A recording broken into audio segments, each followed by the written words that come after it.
one. What up, folks? Once again, it is indeed your boy Tim, the handsome liberal.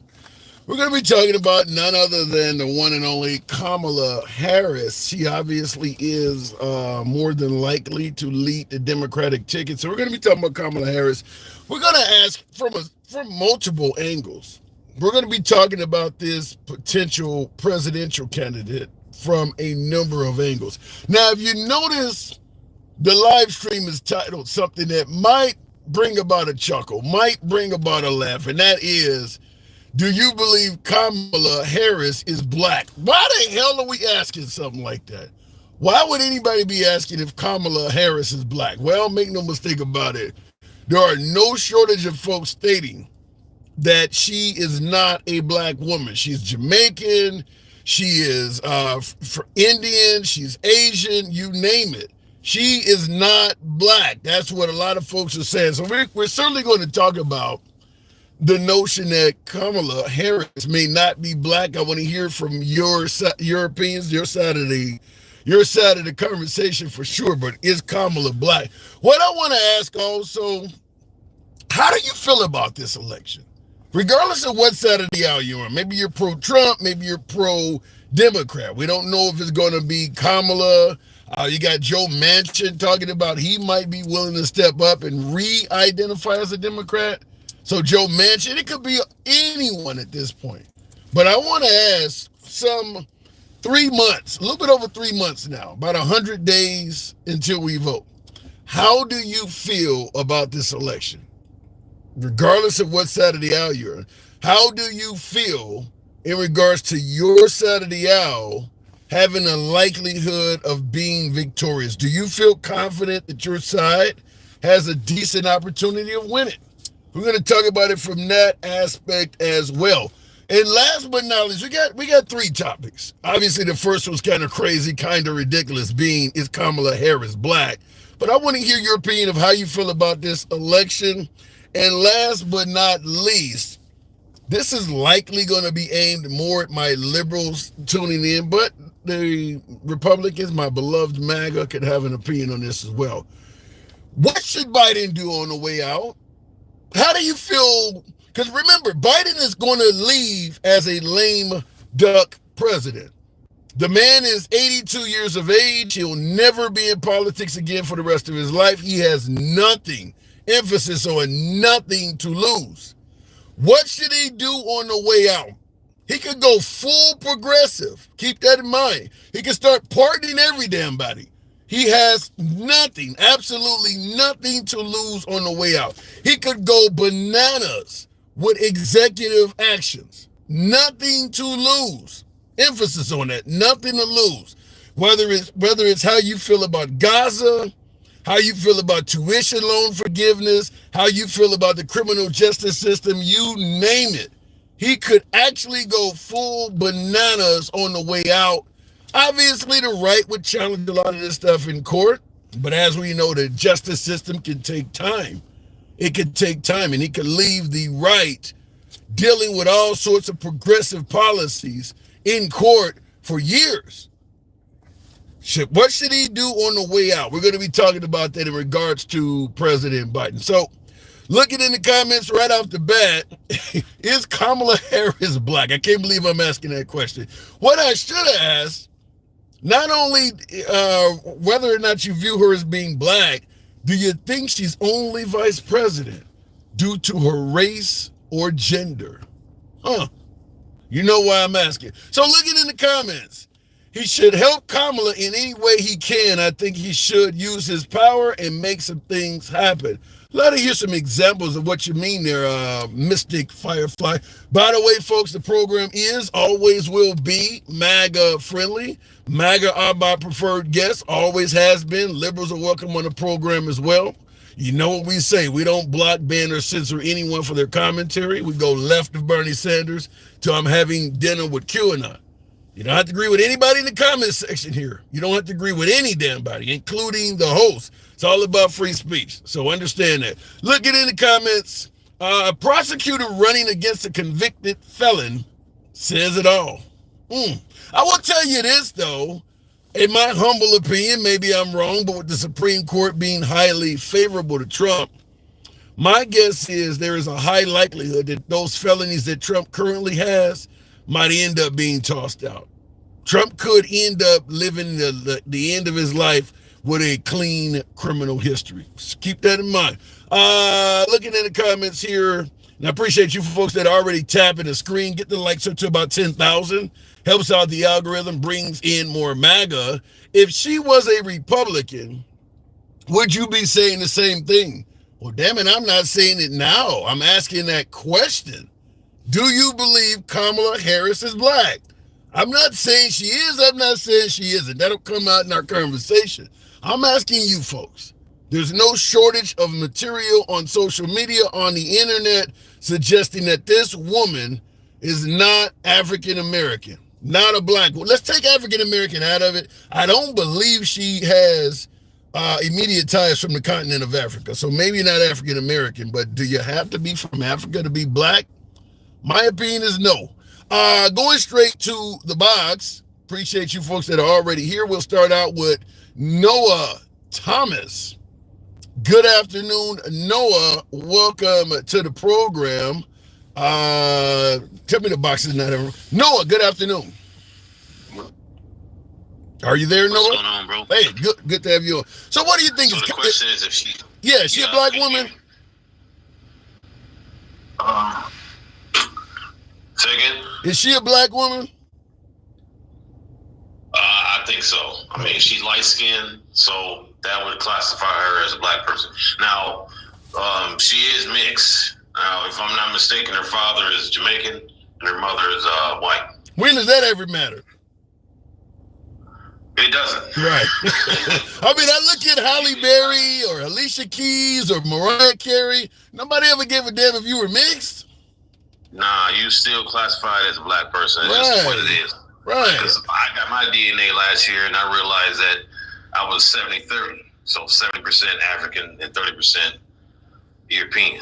Right. And you a black man, right? Exactly. You see my picture, that's how I look. Right, but, right. You know, so I don't understand all this talk about that, but you know, it is what it is. Well, now some folks, I got a couple people on YouTube. Pamela Hernandez is saying I think she's Jamaican. What if you're from Jamaica? Can you be here? You know, you're a Jamaican, you know, a Rastafarian, and folks are saying, well, you're not black. Does that make sense to you? No, it doesn't. No. What difference does it make if you're Jamaican, from Africa, or anywhere else where colored people exist? You're still a person of color. So, yeah, I do believe Jamaicans. A lot of them also were from the African slave trade as well. I believe they came from the same place. Yeah, I would say they had ties. So this whole conversation with that is I'm just seeing two different standards being held. Why do you think it's coming up? Why do you think this is coming up to begin with? What else? Because the woman, she's black, person of color. Now, people question her qualification. Now, if I'm not mistaken, the woman was a prosecutor, a senator, and now in vice president. So that would qualify her as president. Nobody questioned Mike Pence when he was vice president for Trump. What did he do? What did Mike Pence do? He was the governor of Indiana. Okay, well, there you go. Nobody questioned his vice presidential duties. That's what I'm saying. Right. A lot of people I'm hearing on it, you know, on the social media right now, asking her what qualifies her to be president, and nobody said the same thing about Pence. Well, they're suggesting that Kamala got promoted simply because she was a black woman, or she was either because she was black or because she was a woman, or a combination of both, is why she's gotten all of these promotions. Yeah, I don't know. That just sounds like some DEI affirmative action type thing, and I'm not sure about that. I don't know. I doubt it. Well, that's what they're saying. Is they're saying, I think I don't know if it's J.D. Vance. I think one of the higher ups in the Republican Party is saying she is a DEI hire as vice president. I mean, I like I said, I don't know. Yeah. I do know if you want to expand your base, your voting base, you want to have different. You want to just have two white people. You want to have a diversity. You want to try at least.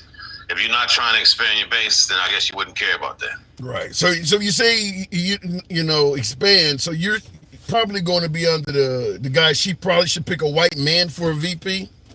Yeah, yeah, because I personally don't think America's quite ready for her. That is my opinion. I hope she wins, but I don't.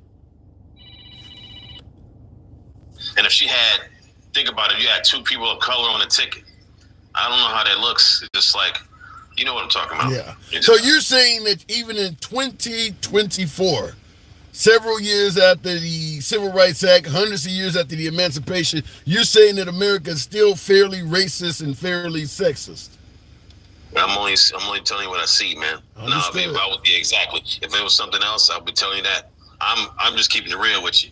I'm not one of those people that live in a dream world on left or the right. And if you're wrong, you're wrong. I don't care if you're left or right. I can't argue with that. All right, I got to move it on, Noah. But at the end of the day, do you think she has a real chance of winning? Like I said, I hope she does, man. I really do, because that Project 2025 and that Agenda 47 is not for people. Any American citizens wouldn't want that. Do you feel? Let me ask you this. Let me ask you this last question. Do you feel better for the Democratic Party with her at the top of the ticket or President Biden? He's a white man. I felt that Biden would have still won. Oh. But without him being in there, I do, because he's still a white guy. That's all I know. Like, he 81, stumbling, old and all that. He still was a white dude. And that was the bottom line. So what you're saying is that an aging white dude that is stumbling over his words, barely can talk, is still more effective in America than a young, healthy, vibrant, educated black woman. Unfortunately, I think so. Damn. Now, like I said, I hope she wins, man.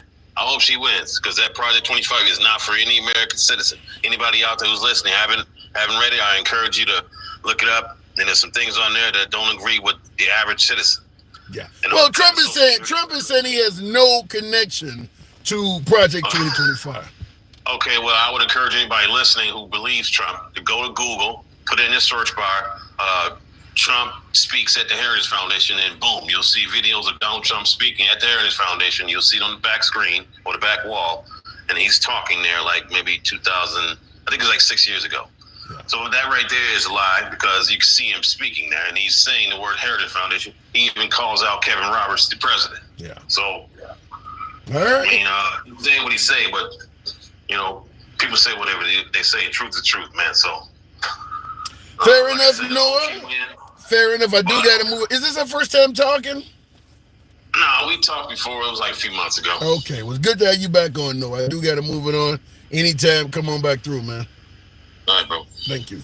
And I have done a video myself. There is a lot of connection between Trump and the Heritage Foundation. Also, Mike Pence, while he was still actively VP and still on Trump's good side, spoke at the Heritage Foundation and was letting them know that they thought they were going to get reelected in 2020 and that Trump was going to help with the goals. I mean, it's on video, so there is some connection. But looking in the comments, she could be pink, purple, and green, and it would not matter. I don't quite get that kind of stance on that. Harris for president, says Charles Blue. You think America's ready for a woman, folks? You think America's ready for a female commander-in-chief? One that is a woman of color. Joe Shalom on YouTube, starting the day out with a super chat. Thank you, Joe. Thank you for supporting the program. Trump doesn't have the plan in front of him. It's the plan written for him, which is kind of even worse, I would say. He doesn't plan on working, just having the title and power. So are you trying to say he's trying to be a king or something? He's trying to be a monarch where he's just a figurehead with the power, but as long as, wow, really? I don't know. Trump likes to be involved. I don't know if that totally fits Trump, but I get what you are stating. Moving the program on. Appreciate you folks that are tapping the screen. Yeah, BRP.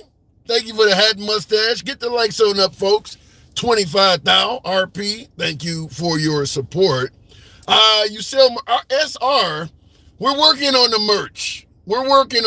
Not yet. We're working on that. Eventually, yes, but she has to be intelligent. Kamala is not intelligent, says Soggy Nachos. Love the name. Let me before we go to the next caller. In regards to Kamala not being intelligent, I'll give you a little bit of a resume. I did a little bit of quick research before getting on here to talk to you folks. And I do appreciate you tapping the screen, getting the likes up to about 25,000. It would help the algorithm out for you folks on TikTok, for my YouTubers. 50 likes, we can make that happen. Smash that like button. Kamala Harris was originally a district attorney for 15 years. A district attorney for 15 years.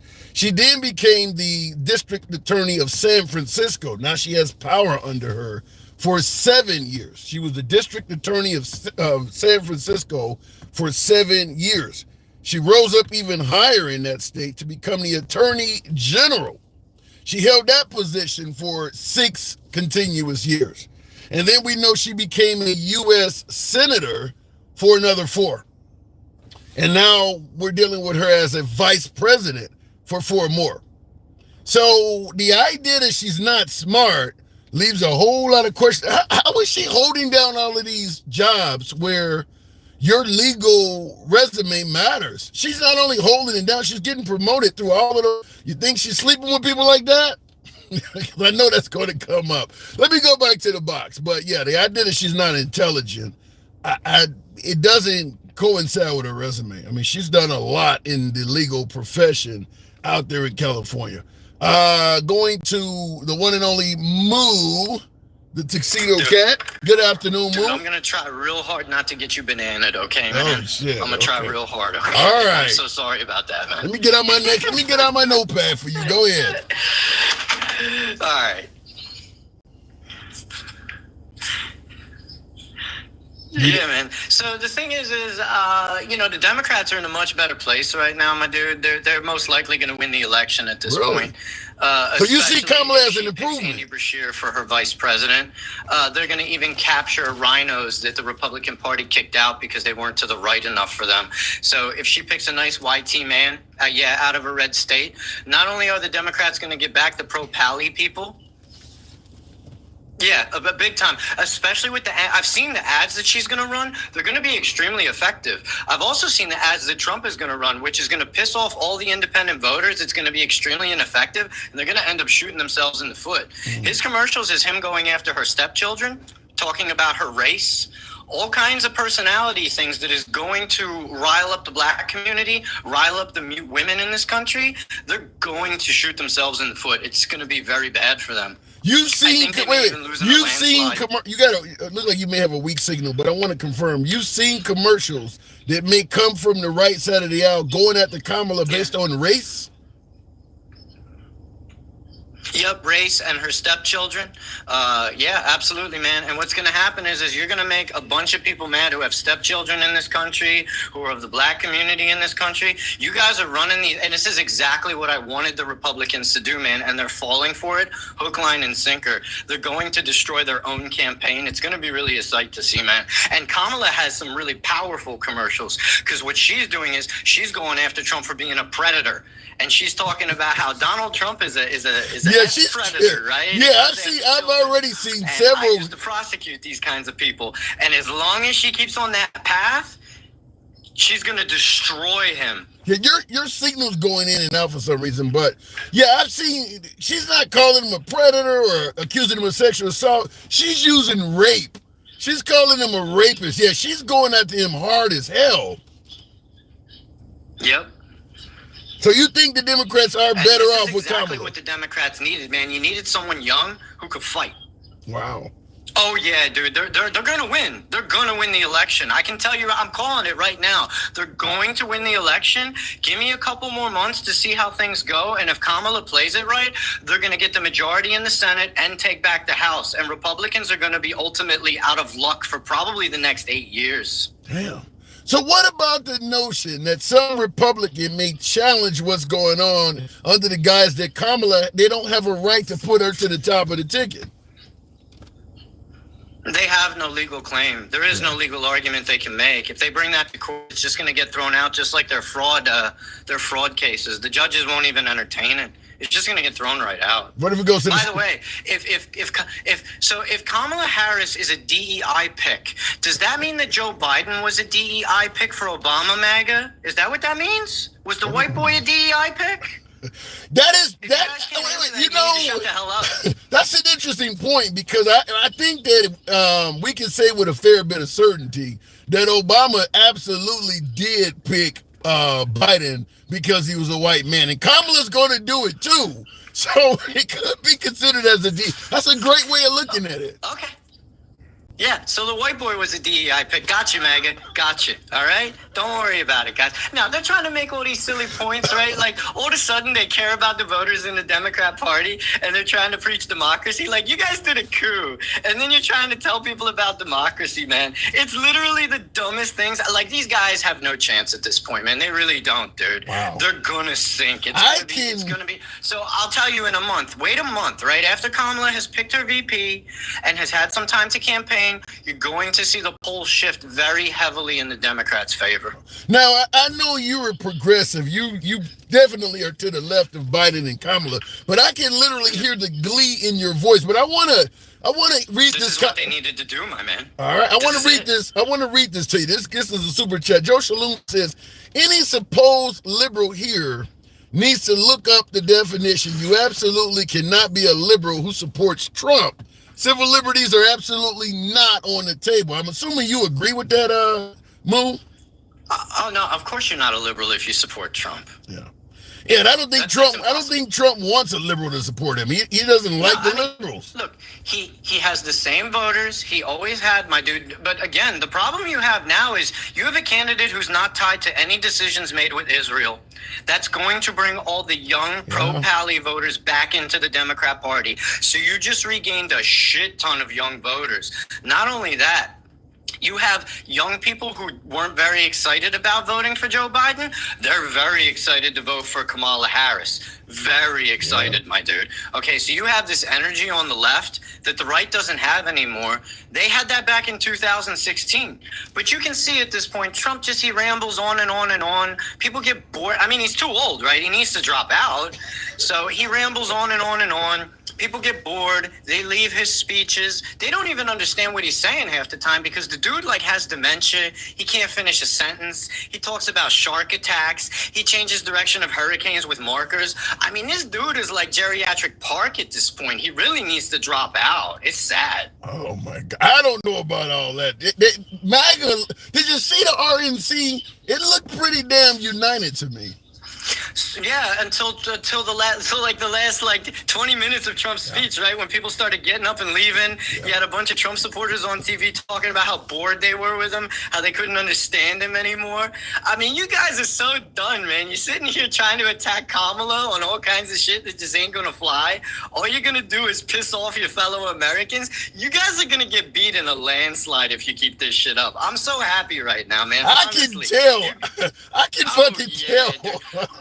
Like the energy on the left right now, man, is palpable, dude. I haven't seen this kind of excitement, and the left is unified now. We're unified, my dude. There's no Bernie bro shit going on. There's none of that, my dude. You have from the progressives to them all the way to the moderates, my dude. We're unified at this point. Wow. So you guys are pretty screwed, man. I gotta tell you. All right, Moo. I don't think I'm going to have a caller any happier than you have already been today. Oh, this is a great dude. This was the best move the Dems could have made ever, man. I'll tell you. Wow. You sound like they elected Michelle Obama the way you're talking. So I'll tell you right now, if Kamala plays up the predator angle, she's gonna blow up like Obama. She's gonna blow up just like Obama did. Watch. Yeah, I saw a video. I saw a commercial earlier today. The Lincoln Project is playing up the predator angle. Called him a rapist and talked about Kamala. Yeah. And, they doing it. Wait until they get into those Epstein, because the media's not covering it, right? Don't worry, MAGA. Don't worry. The DNC, we'll cover the Epstein files with our ads against you. You're gonna get buried, my dudes. And if she, imagine a prosecutor debating Trump, right? She's going to annihilate your homeboy. She's not going to stand there looking confused like Biden. She's going to attack your boy for grape. All kinds of stuff, my dudes. You're done.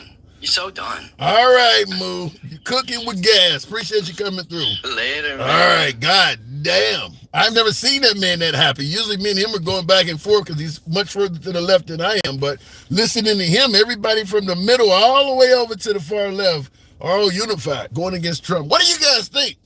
Do you think he's on to something? Do you think the Democrats are as united or are strongly on the path to victory as he may have just stated? Alter ego, yeah! Appreciate the support, the hat and mustaches, plural. Tap the screen, folks. Get the likes up to about 50,000. Got over 1,000 of you in here. Wow, that's a hell of a picture Moo just painted in favor of the progressives. I mean, the Democrats, rather. I'm voting Kamala because of that caller. Wow. Says Meatball Popsicle in caps. I am voting for Kamala because of my last caller. Moo, score one. Laughing my ass off. Only thing she's in charge of is the biggest issue at the moment. I don't quite get what you're saying there, but Cedric, appreciate the hat and mustache. Let me go back to the box. Dencow, one of my subscribers, always a pleasure. Dencow, good afternoon. Welcome to the program. We're asking that question. How do you feel about the election? Do you feel as strongly as my last caller, Dencow? Maybe not as strong, but I'm definitely leaning in that direction. Depending on how Kamala runs her campaign. Kamala, and get the name right. Kamala. You said Kamala. Oh, my bad. All right. Kamala. Yeah, it depends on how the direction she takes her campaign, and also obviously who she picks for VP.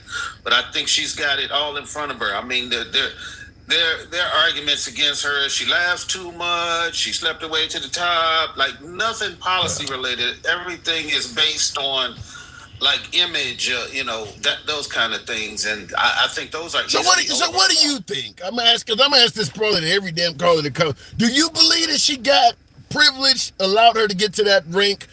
Maybe her skin color, maybe she's pretty, maybe, her being a woman. Do you think any of that, or do you believe she actually earned her way? Well, one thing about that type of privilege is, JP, you can be privileged enough to make your way into certain positions, but you have to have skill and ability to stay there. She couldn't have slept her way into being the district attorney of the state. Like, yeah. I get it. You get put in that position, but your experience will show. Like, right. You can't just fake it when you get to that level. So they can say all they want to about, yeah, maybe one time down the line she did have sex with a powerful guy and he got her in a position, but she's got the education, she has the abilities because she's shown it. I mean, you talk about people who claim to be law and order. They're pissed at her because she was doing her job. I mean, that's ridiculous. I gotta say, I don't understand. I said that to a guest on the show yesterday. I've never seen so many people on the right that are angry that an attorney general was tough on crime. That doesn't make any sense to me because it's usually the liberals are soft on crime and letting folks out. But now we got a person that you're running against, and all of a sudden, she should have been soft to the black folks. That is not a typical position coming from the right. Right, the gaslighting, trying to tell black people we should be against her because she was doing her job. Like, we may not have liked it, but at the time she was performing those duties, look, it was a hot mess going on out in these streets. Yeah. So do you think that? Do you think, first of all, do you think Trump will even debate her in August? No. Or is it September 10th? When are they doing the debate? September 10th, I believe. Yeah. So you think Trump will show up to that? No, that would be the worst thing that he could do is sit there with somebody who could call him out point by point on his stuff and expose him. That would be the worst thing he could do. He has to figure out a way. Well, he's already started. Wait a minute. Hold on. Because I got other folks in the comments saying the same damn thing, saying no. Trump running from a debate with a black woman. You gotta be kidding me, right? Trump don't run. He ran away from every single person in the Republican debate. Well, but in defense of Trump, Nikki Haley and all of the rest of them folks were so far behind him. He was in a position where there was nothing to gain by debating him.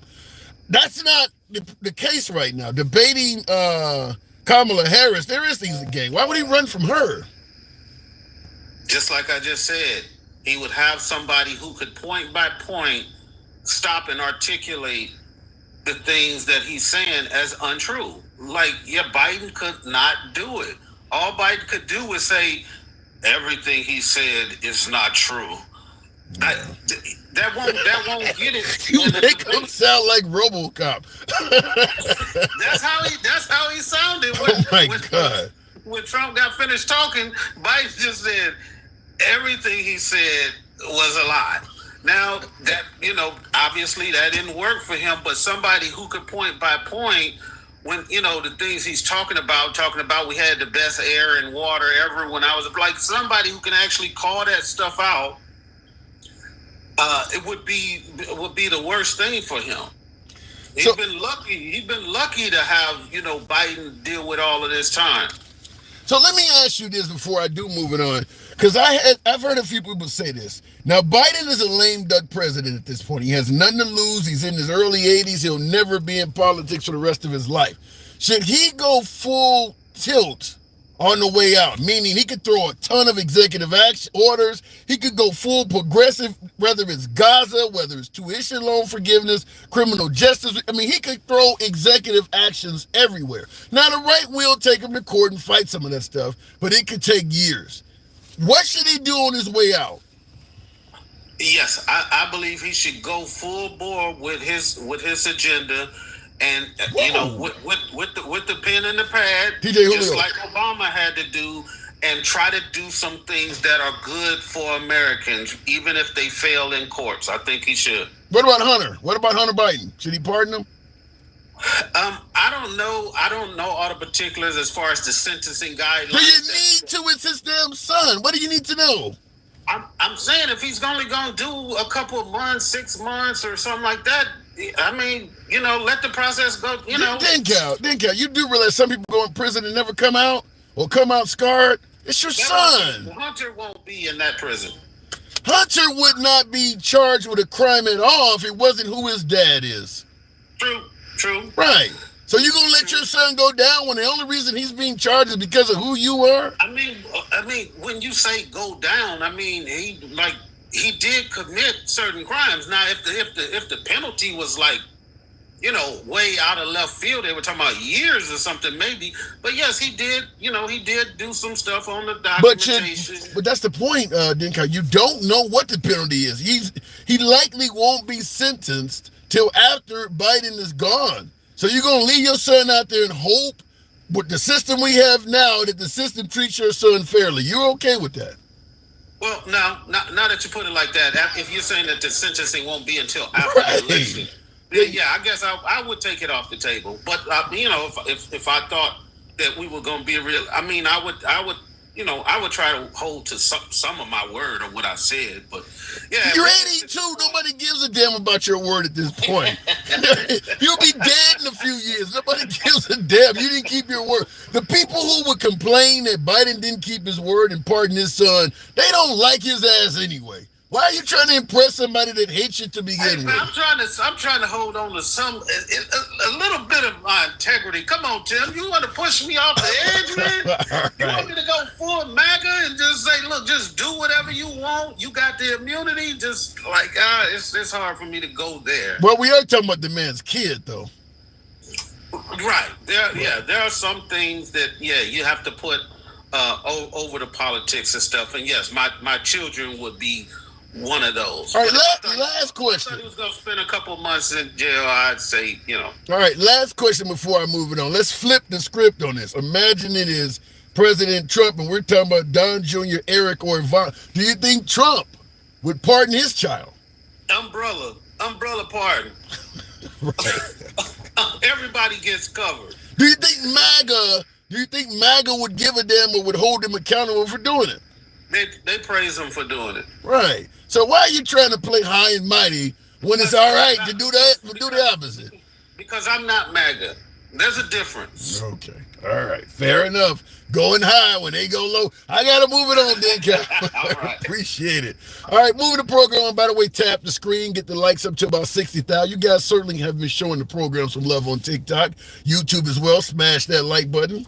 Educated blacks support Harris, says Army Airborne. I love the name. Appreciate your service if that indicates so.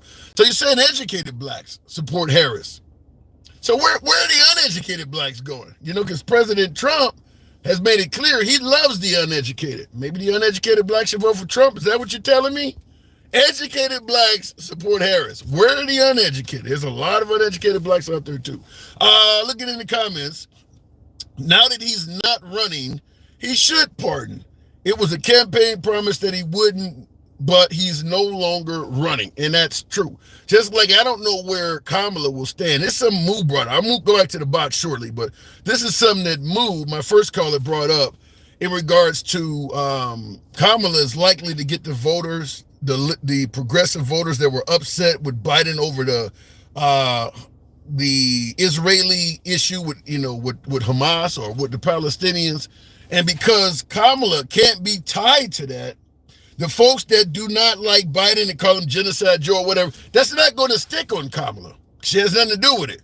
So Kamala's in a position right now where now she may handle that event the same way Biden did. It may ultimately piss off progressives, but they won't know that until she gets in office. So she is in a position where she could make all kinds of promises, such as drain the swamp and not live up to them. So we'll see. But I do agree with my first caller is that younger crowd that was not liking Biden because of what's going on in Palestine, you can't tie that to Kamala. I will say this before I move it on.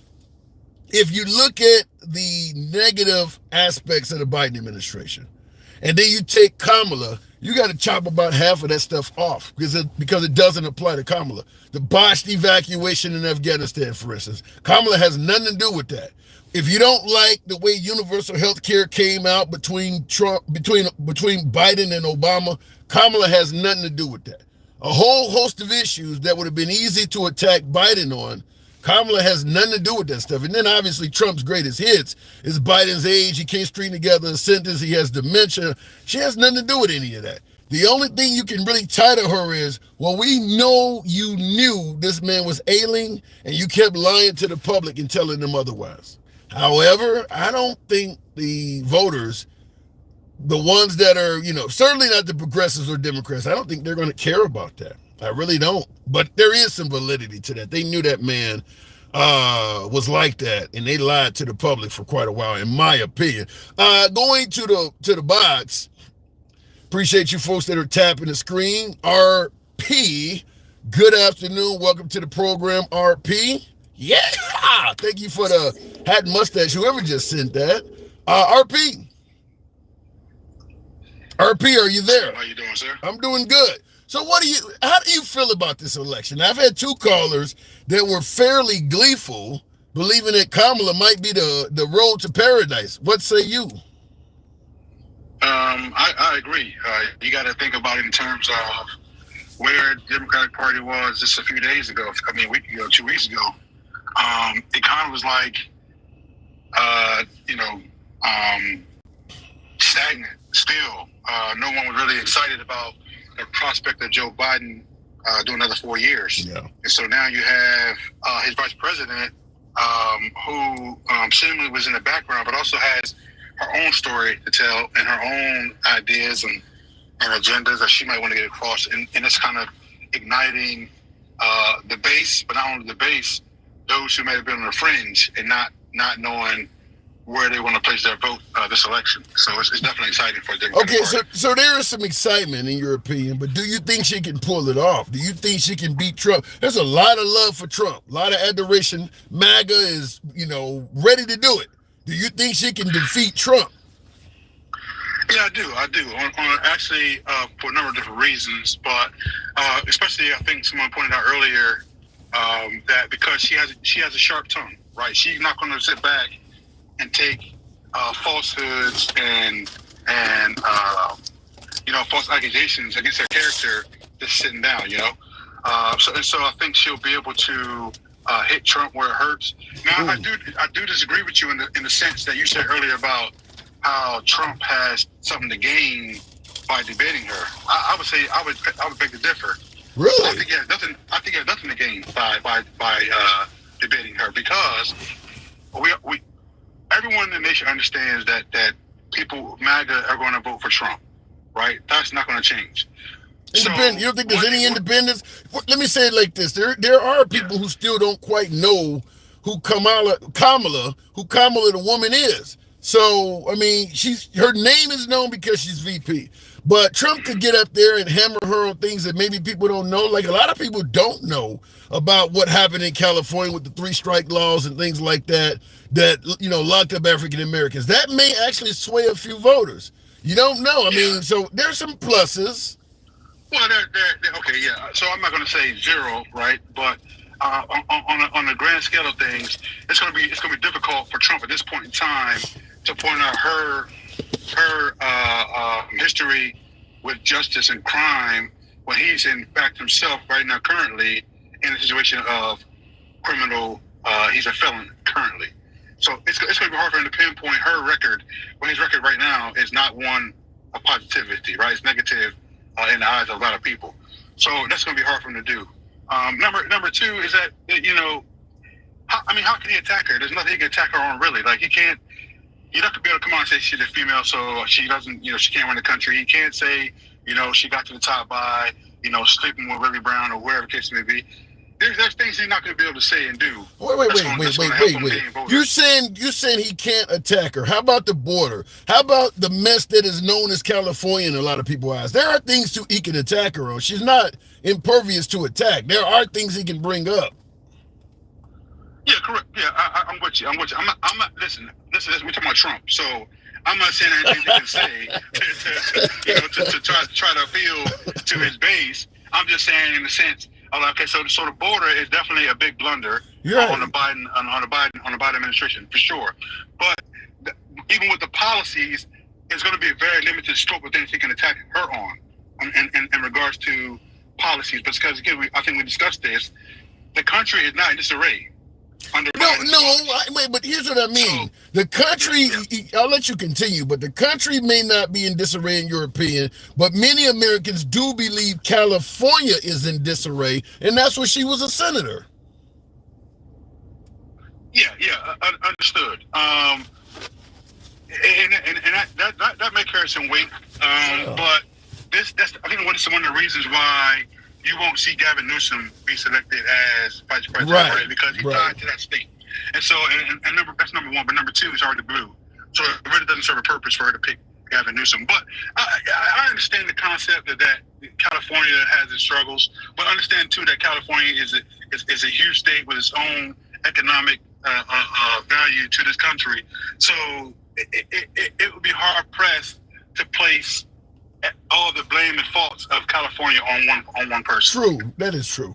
But I'm just simply saying, because of how a lot of Americans view that state, a lot of folks are leaving that state due to its high taxes and crime and things like that.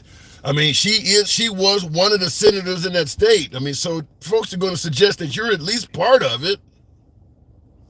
Yeah, true. And again, maybe I should adjust my thought process. Yeah. No, I agree with you. Now, I agree. Here's where I do agree with you. There is far less emphasis on less to attack her on than Biden, but it's not a zero-sum game. There are things they can attack her on. Yeah, correct. Okay. But I think ultimately, no matter how he attacks, now he is Trump, so there's that. But how he attacks her is important too, right? Because that's going to, as it could ignite some voters to vote for him, it could actually sour some to not vote. Absolutely. So he needs to be very careful how he attacks this. I agree 100%. Such as these memes that are floating around. I've gotten probably 3 or 4 dozen of them because people inbox me all types of things, and I like to pay attention to what people say. Most of the folks you send me some, I'll try to read it. Memes of her wearing knee pads indicating that maybe she sucked some dick or fucked her whip. That is going to piss off a lot of women. That because her resume shows she was putting in work. As my last caller stated, not only did she get these jobs, she kept them for years. So clearly there was something there. I mean, you may be to sleep yourself and sleep your way into a position, but you gotta have the intelligence to stay there. And she not only stayed in these jobs, she kept getting promoted. So I would say right off the bat, the knee pad stuff is going to piss off a lot of women. Now, saying that she's not African American, once again, it has nothing to do with her policies or anything. Says she's a DEI hire or, she got hired because of her skin color. There could be a bit of racism in that too. I would say stick to the border, stick to California. But when you start going at these other issues, I'm going to agree with you. It could turn off some voters. Yeah, because think about it.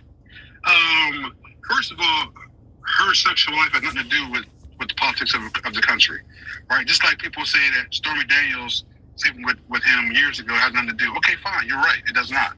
So let's not invest our time and energy about disparaging her as a woman, but with her sexual whatever she's done. That's not important. What's important is how is she going to lead this country going forward? How is Donald Trump going to lead this country going forward? And so what happens is, and a lot of times that I see from I don't want to say the right, but from MAGA side, is that they'll find ways to disparage people's name or try to shoot their credibility down by making insults. And these insults really have no bearing. Even if they have some truth to them, they have no bearing because all you're doing is trying to pick the low-lying fruit to put forth dirt on someone's name or character. Yeah. So it's really irrelevant. And now, don't get me wrong, Trump is very successful at this. Because anyone he says is this or dirt, says, has these issues or are dumb or stupid or, not a good person, they believe it. Let me say, I got to move it on, but you made an interesting point. Last question before I let you go. You said that Trump is really good at this, which is going to lead to the obvious question. Trump is awesome at doing one thing, and that is naming his opponents with these type of nicknames. I'm going to ask you and the audience, give me some suggestions. What do you believe Trump's Kamala Harris nickname will be? Now, we know Nikki Haley took bird brain. So what will Trump likely call Kamala Harris? What say you, RP?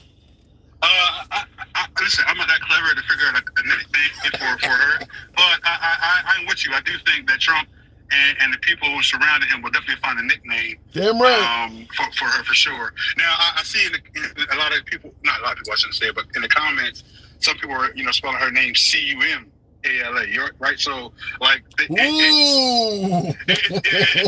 already percolating. Oh my God! I mean? So it's just starting, man. But we'll see. Here's the thing we gotta keep an eye on, right? As the pressure keep ramping up on Trump from Kamala, my apologies. We will see him start to get more desperate and start to attack more and more and start saying some really crazy things. So that's what we need to keep an eye on that for sure. All right. We will certainly be doing that here. We got about 100 days or so to the election. Appreciate you coming through, RP. Thanks for the support of the program. All right, Tim, have a good one. You too. Moving the program. And he said they're calling her Kamala. C-U-M. Kamala. Ooh, wow, that's nasty. God damn. All right, I haven't seen that yet, by the way. I haven't seen that. I don't know if some of you folks have seen it, but damn. Oh, my God. Which administration caused mass inflation, wars, and a border crisis? That came from Savage Sneakers, like the name. Now, the mass inflation, folks are going to say that it came from, anything from Trump to price gouging, but it happened under Biden's watch. So Biden's going to get credit for that. We'll leave it at that. Wars. What war did Biden cause? Now, if Russia invades the Ukraine, Biden gets credit for that? I don't. That one I don't buy. But it did. These wars did not take place under Trump. I understand that. But I don't blame President Biden for the actions of Putin. If Putin viewed Biden as a weak leader and decided, well, now is the time to attack, That's not Biden's fault. That just means Putin was a predator looking for the opportunity. It's still, the blame still falls on Putin. So I don't blame Joe Biden for the actions of Vladimir Putin. And by the way, if you listen to Trump, Putin's not a bad guy. Kamala said Ukraine would be in NATO. Then Putin invaded. Well, Kamala didn't have the power to make that suggestion. And by the way, it has not happened either. So, but before I go back to the box, I will say, even though a lot of Americans and Westerners don't like what Vladimir Putin is doing, fact is we would do the same thing. America would do the same thing Vladimir Putin is doing. He's talking about a border country in reference to the Ukraine, a country that borders Russia, joining his adversary, which is NATO. If Canada during the 70s or 80s was talking about becoming part of the Soviet Union, or Mexico for that matter, America would act militarily. And we wouldn't give a damn what anybody else on earth thought about it. If Canada or Mexico during the height of the Soviet Union was talking about joining, what was it, the Warsaw Pact at the time, I'm sure America would take military arms to prevent that. We all know about the Cuban Missile Crisis, which was similar to that. Whereas Cuba, however you want to pronounce it, was working with the Soviet Union to allow them to put missiles in their on their island. We got weapons and bases on all kinds of other countries' territories. So it's kind of a matter of our shit don't stink. But even though we don't favor what Putin is doing, I am here to say we would do the same thing if the situation was reversed. All right, going back to the box. Warning, Prime Minister Netanyahu is asking to speak to Trump since Biden is not available. You know, it's interesting you say that, because that happened during Obama's watch as well. Obama was pro-Palestine. He didn't like the Jewish putting what would they call them, settlements or whatever, taking land from the Palestinians. And Obama was not very favorable to Netanyahu during that time. And the Republican Congress went around the Democratic president, being Obama, and went over to Israel and met with him. So that's very similar to what you're talking about, where Netanyahu is asking for Trump since Biden is not available. Going to one and only DJ Julio. Wow, that's crazy, though. Good afternoon. Welcome to the program. Putin knows who he can talk to. Well, if you talk to somebody that doesn't have any power, it doesn't matter. Julio, good afternoon. Good afternoon. How you doing? How's everybody doing? I'm talking to a bunch of folks on the other side of the aisle from you. They sound pretty damn happy in Kamala Harris. Go ahead. I've been listening since you logged on, and yeah, they do. How do you feel? Now you're MAGA. They have somebody that can talk. But you are MAGA. You are MAGA. How do you feel about Kamala in the race as opposed to Biden? I'm okay with her running, and not so much yesterday, but I did some reading and I found some things out, and I think she's going to face a lot of adversity here real soon. Give me some examples. What are you talking about? Well, I sent you a link to both of your TikTok pages. Okay. And in that link, it describes how she took a bunch of money from the donors for her run when she was running against Biden for the presidency back in 2020. She took money from the law firm that she worked at, from some donors that also worked with Epstein to get him the plea deal he got in Florida. That could be interesting. That sounds a lot better than she ain't black. I have not heard of that. I'll have to see that link and see what the source of it is. What do you think about... I don't care if she's black, white, or Indonesian. You know that. Do you believe she's an African American? Or not African American, but do you believe she's black? I don't know. She got dark skin. That ain't telling me. I don't know. Well, here's the deal. It's really hard to tell anymore. When the hell did it become hard to tell if somebody was black? Well, because you got Indians mixed with blacks, you got Mexicans mixed with black. You don't know who's black and who's not anymore. I mean, we're all a little bit of everybody. When did this? Black, I don't know. When did all of this start happening? Obama was a black man until he ran for president. Kamala was a black woman until she. Where did all of this "you don't look quite black" come from? I don't know. Listen, I'm tired of the black-white Indonesian talk. To be honest with you, It didn't it's a pointless exist. conversation. It didn't It's a pointless exist. conversation. It's a pointless conversation. Right. So why is it coming up? Well, I don't know. I don't talk that way. But it is coming from your side. Ain't nobody on the left saying the girl ain't black. Well, maybe they believe she's not black. I don't know. You ain't heard. That's one question. That's one question I can't help you with. I don't understand the whole, whether she's Jamaican or black or Asian or Indian or. Yeah, but since That really makes a shit. I mean, she was born in Oakland, California. Full stop. She's an American citizen with some color. Let me just say this right off the bat. Jamaicans are part of the African slave trade.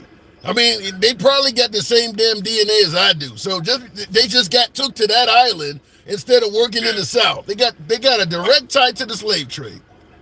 All right. Well, you know better than I do, so she's black. That's cool. All right. I don't care if she's black or white. Right. Okay. So what about I want an honest president, one that's going to speak their mind, one that's not going to give a shit about your feelings and just tell you how it is, because that's what we need. We need to be told how it is. Well, she's calling him a rapist. She may be doing what you want. Well, it's because that he's got some stuff on her that I think is going to come out, and that I don't think he's afraid of her in that debate because he's going to bring up all this Epstein stuff. Look, Trump came on the scene, Julio, promising to drain the swamp. He's been on the scene almost 10 years. Why do people keep still saying he got stuff on people and it might come out? Why is he holding on to all of this stuff for so damn long? Well, you got to get your ducks in a row before you can prosecute a prosecutor. You don't even know. Trump is like 78. You don't even know if you'll be alive the next year when you're that old. At some point, you got to tell people what you know. What is he holding it for his 90th birthday? Maybe his 81st.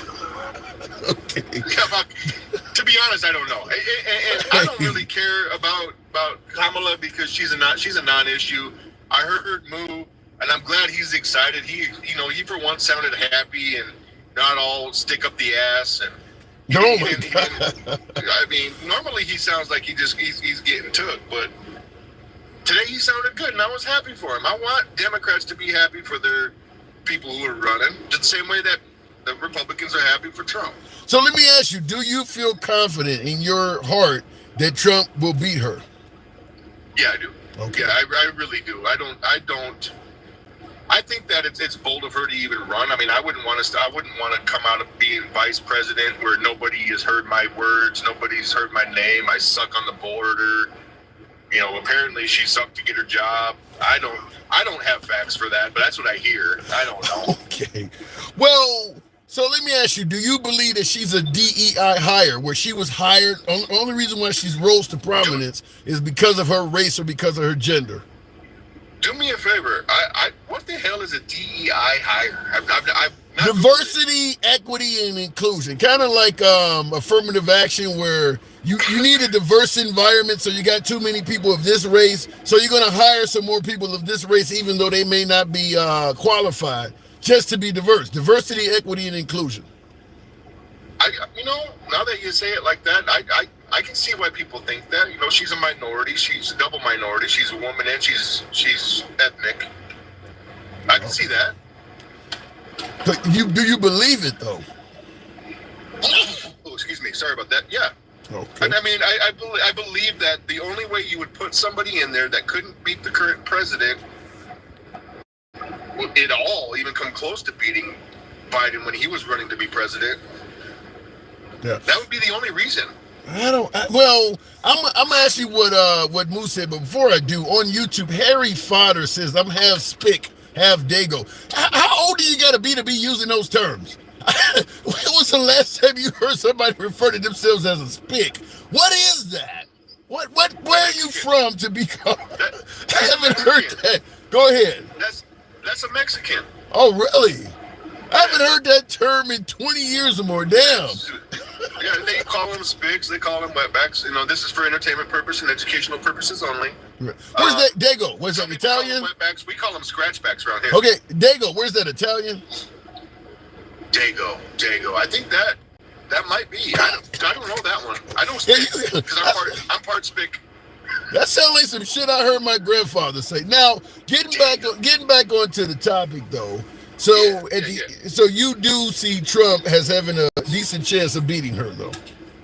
Listen, he's done more than she's done in politics. He speaks better than she does. He laughs better than she does. His hair is better than hers. His skin is oranger. He's got better skin. It's nice and orange. Whatever happened to you're too old to serve? Now Trump is now the oldest person in U.S. history to run for president. You know what's crazy is as old as he is, he's still got better policy and better speech ethics than most of the people that we've seen try to run against him. Well, that's if you don't believe he has anything to do with the likes of Project 2025 or giving police immunity. There is a lot to attack Trump on based on some of that stuff. So, well, yeah, I mean, there's a lot of stuff that Republicans and liberals don't like about those kind of things, but I don't think it's enough. I think what America needs is real Americans in that office, and between him and, the best thing they could have done is brought Vance in. I didn't know Vance until they started talking about him as VP, as a possible VP, and to find out he's a middle America guy and come from shit roots. He's got a mother who's in recovery. I think a lot of American people can relate with that. Not a lot of people can relate with the prosecutor. Nobody that I know, whether they're legal felons, never seen in the courtroom at all, nobody really likes a prosecutor. I don't know. You mentioned J.D. Vance. I don't know if you're aware of some of his exceptionally strict anti-abortion laws of Ohio, or him on tape saying that women, marriages should be held. I mean, he's made it sound like even if you're in an abusive marriage, you shouldn't be allowed to get out of it. I think there's a lot on J.D. Vance you may have not seen yet. There definitely, I'm sure there's a lot on everybody I haven't seen, to be honest. True. His stance is his stance. That doesn't mean that it's ever going to be an issue we as American people have to deal with, because, well, for one, Trump has all kinds of opinions. Biden has all kinds of opinions. Kamala Harris has all kinds of opinions. Just because they have opinion doesn't mean it's going to be policy. True. So when it comes to Vance and Trump, I mean, you clearly believe they're going to. Do you see them as better off facing Kamala over Biden, or do you think they would have had a better chance going against Biden? First, I want to say to whoever's giving me the hearts or whatever you're giving me over there, I don't get too many likes on my little screen. Let me just say this. I gotta get my MAGA from YouTube some way, somehow. I gotta get because MAGA would love you. I mean, you're obviously MAGA. And I haven't talked to my Proud Boy friend, what is his name? Gen X. Haven't talked to him in a few days. Hopefully he's okay. But my MAGA side would love you. I don't know, for some reason my TikTok side went a little bit further to the left, but my MAGA side on YouTube would love you. So that's why you're not getting as much accolades here. So the MAGA group, really thinks that China's behind this app. They think that they're invading our privacy every time we log on to this.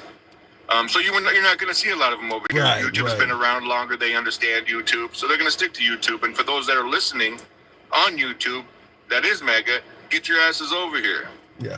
Well, I would like to go to Rumble or some of the sites where they're at, but I don't know how to go live on them. I'm trying to find where I can, because I do enjoy speaking to MAGA, and I'm trying to find a way to engage with them. I do engage with them in text form, but I like a lot of folks, where can I call, and they want to talk. So I am trying to make it happen, but nothing yet. Nothing yet. You do a good job. You do a good job, Tim. But back to it. I think the worst thing that the Democrat Party did was to allow Kamala to be their running mate. I know why they chose her. She's a woman. She's ethnic. She's been in the office. But here's the problem that America and most of the women that I run into that will have political conversations with me around here is we haven't heard a word from her. When Obama was in office, you heard freaking Michael out there talking all the time. Michael who? Michael Obama. Or Michelle. Sorry, my bad. Oh my God. Well, Michelle. wait a minute. You're talking about Michelle Obama. You're calling her a man. I get it. But what you're saying hold on. You're saying when when Obama was in office, you heard from Michelle Obama all the time, which she's the first lady. I don't know why you're comparing her to a vice president. But I will say this. You don't hear shit from Melania. When Trump was president, you didn't hear a lot from Melania either. Yeah, you did. She was out doing all kinds of freaking goodwill acts. Goodwill acts, like showing up to check on kids at the border with a jacket on saying, I don't even give a damn, do you? Did you see that? Yeah, they were talking. She was talking. That's when all that crap was coming over her husband's head, and they were talking all this shit, and she was saying, I don't care. Why would you show up to check on the kids at the border while engaging in some fight that has nothing to do with them wearing a jacket like that? Really? That's the time you decide to attack the media when people are expecting to hear or see your sympathy on these kids. You show up with a I don't care jacket on, and folks are supposed to believe it. It ain't in reference to what you're here for. It's in reference to a fight you're having somewhere else. If we really want to start digging on outfits, I mean, how many times has Biden worn an Epstein tie? What the hell is an Epstein tie? A blue and white striped tie. I mean, hell, I might have wore Epstein tie. I've never heard of that before. You've never seen Epstein Island, the buildings, the way that they were all blue and white in a certain way, and then you go to the Ellen show and you see they're the same exact thing there. Yeah, Ellen's a dog too. What the Epstein ties? Where'd you come from? What is it? Isn't it the thing that's outside the barbershop? What color is that? I mean, what is it? That's red and white. Epstein tie. That's the first I've ever heard of that. Yeah, Google it. You'll understand. I'm afraid if I Google it, where I might get taken to. Might be a virus site. No, just don't double click the ones that don't sound right. No, and I'm just saying, man, we can't be so critical as to freaking, judge people by what they wear. It's no, wait a minute. Hell no. There's no way a supermodel like Melania Trump, who knows the value of fashion, is going to show up to the border with this big ass military green jacket on where it looked like somebody took a paintbrush in broad strokes and wrote, I don't care on the back, do you? Which is zero to do with her normal wardrobe. That ain't, we say we don't want to focus on what people wear, but when you wear something that's completely out of the ordinary like that, it's going to attract attention. I mean, I get where you're coming from, and I get where everybody that was on that trail and on that talking point for, what was it, like 7 or 8 days. I get where they were coming from, but I mean, what's wrong with really? I don't care. Do you? No. What's wrong with that? Did you see the outfit she wore? I don't recall it. I know you need to look that up. I mean, I don't recall what it exactly looked like, but I do recall her having that jacket on. I kind of like the jacket. No, you don't. No, you don't. I mean, it was no fashion to it. It was oversized. It was green, like military green. The letters looked like somebody had took a paintbrush roller. They were on sloppy. No, you don't like that. You wouldn't go out to dinner with anybody wearing that shit. It wasn't fashionable at all. It was simply designed to deliver a message. I don't care what's going on down here. Maybe. All right. Maybe. I'd invite you to go look it up. You might have got me on that one. But yeah. Again, I don't think that Kamala's going to do bad, but I don't think she's going to win. Yeah. I think they did the right thing by putting a woman, in there because, well, that's what it's going to take for the Democrats to win. Okay, here's one you might like, Julio. This is coming from Gabe R on YouTube. Sounds like it is certainly an ally to the point you're making. He says, at least Melania showed up to the border, laughing my ass off. Kamala laughed when they asked her about the border, and she never been there. Now, I got to agree with the second half of what he said my damn self. Kamala took forever to go down there, but the idea that at least Melania showed up, and when she went there, she had that jacket on, I can't excuse that. And you don't have to excuse it. I wouldn't expect you to excuse anything that went against your moral fiber. But I agree with them. I've said that a bunch of times. What is Kamala? My caller may have dropped out. We'll give Julio a chance. In a good way. Okay. You dropped out a minute. All right, I'll move it on, Julio, but your signal went out. All right, we'll move it on.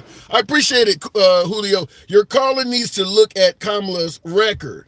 Well, I think Kamala's going to have to do a really good job of spotlighting it as well. By the way, tap the screen, folks. Over 1,000 of you in here. We might be to get up to 100,000. But right now, let's focus on about 90,000 likes. We can certainly make that happen. For my YouTube audience, feel free to smash that like button. Get the likes up to around 160. Easy task. Muggy B. Well, Tim, I'm sure you will defend Kamala's behavior. Interesting cackle is gone. Well, first of all, I'd have to ask you for clarity.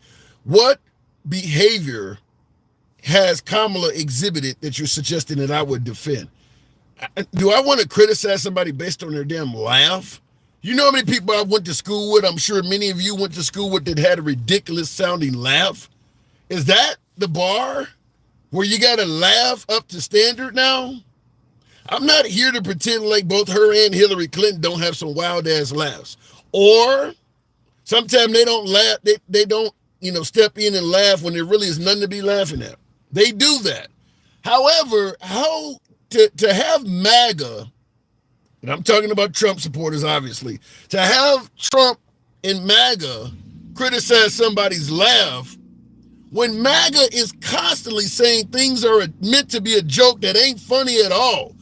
Trump says he wants to be a dictator on day one. Well, that was a joke. What the fuck is funny about that? So I get the point in regards to Kamala's laugh, but MAGA often says certain things were meant to be a joke, and you look around and say, well, who laughed when that was said? That ain't funny. So I don't know if we're in a position to be going with laughter, because like I said, I think MAGA does that as well. And that's my humble opinion. Looking in the comments, you just defended her, says Theta. Defended her how? Defended her how? I stated that she has a laugh. He stated, I'm defending her behavior. I don't know what her behavior is to defend it, but I'm going to defend anybody that has a weird sounding laugh, because I don't believe you should be judged by that. You could be an excellent leader or commander-in-chief that has a weird laugh or dialect or something of that nature. That doesn't have anything to do with what's going on upstairs in your head. A laugh? Really? I will tell you this. I do believe there's a chance that either one of them could win. Kamala could win. Trump could certainly beat her. But when it comes to attacking Kamala as an opponent so that Trump can win, you better find something different than how she laughs. That ain't going to do it. I'm just going to tell you, that is not going to do it. I'm going to tell you that right off the bat. Looking in the comments, we've never heard Trump's laugh. That's almost sinister. You ain't never heard a man laugh. Man ain't never found nothing humorous in his life. I got to assume that's not the case, but damn, we ain't never even saw the guy laugh. Nurse King, good afternoon. And Nurse King, welcome to the program. Kamala, is that a good selection? What say you, Nurse? Absolutely, she's a good selection, and I'll tell you why. First of all, one of the biggest things that I hear is that she failed at the border. Well, let's talk about something. Okay.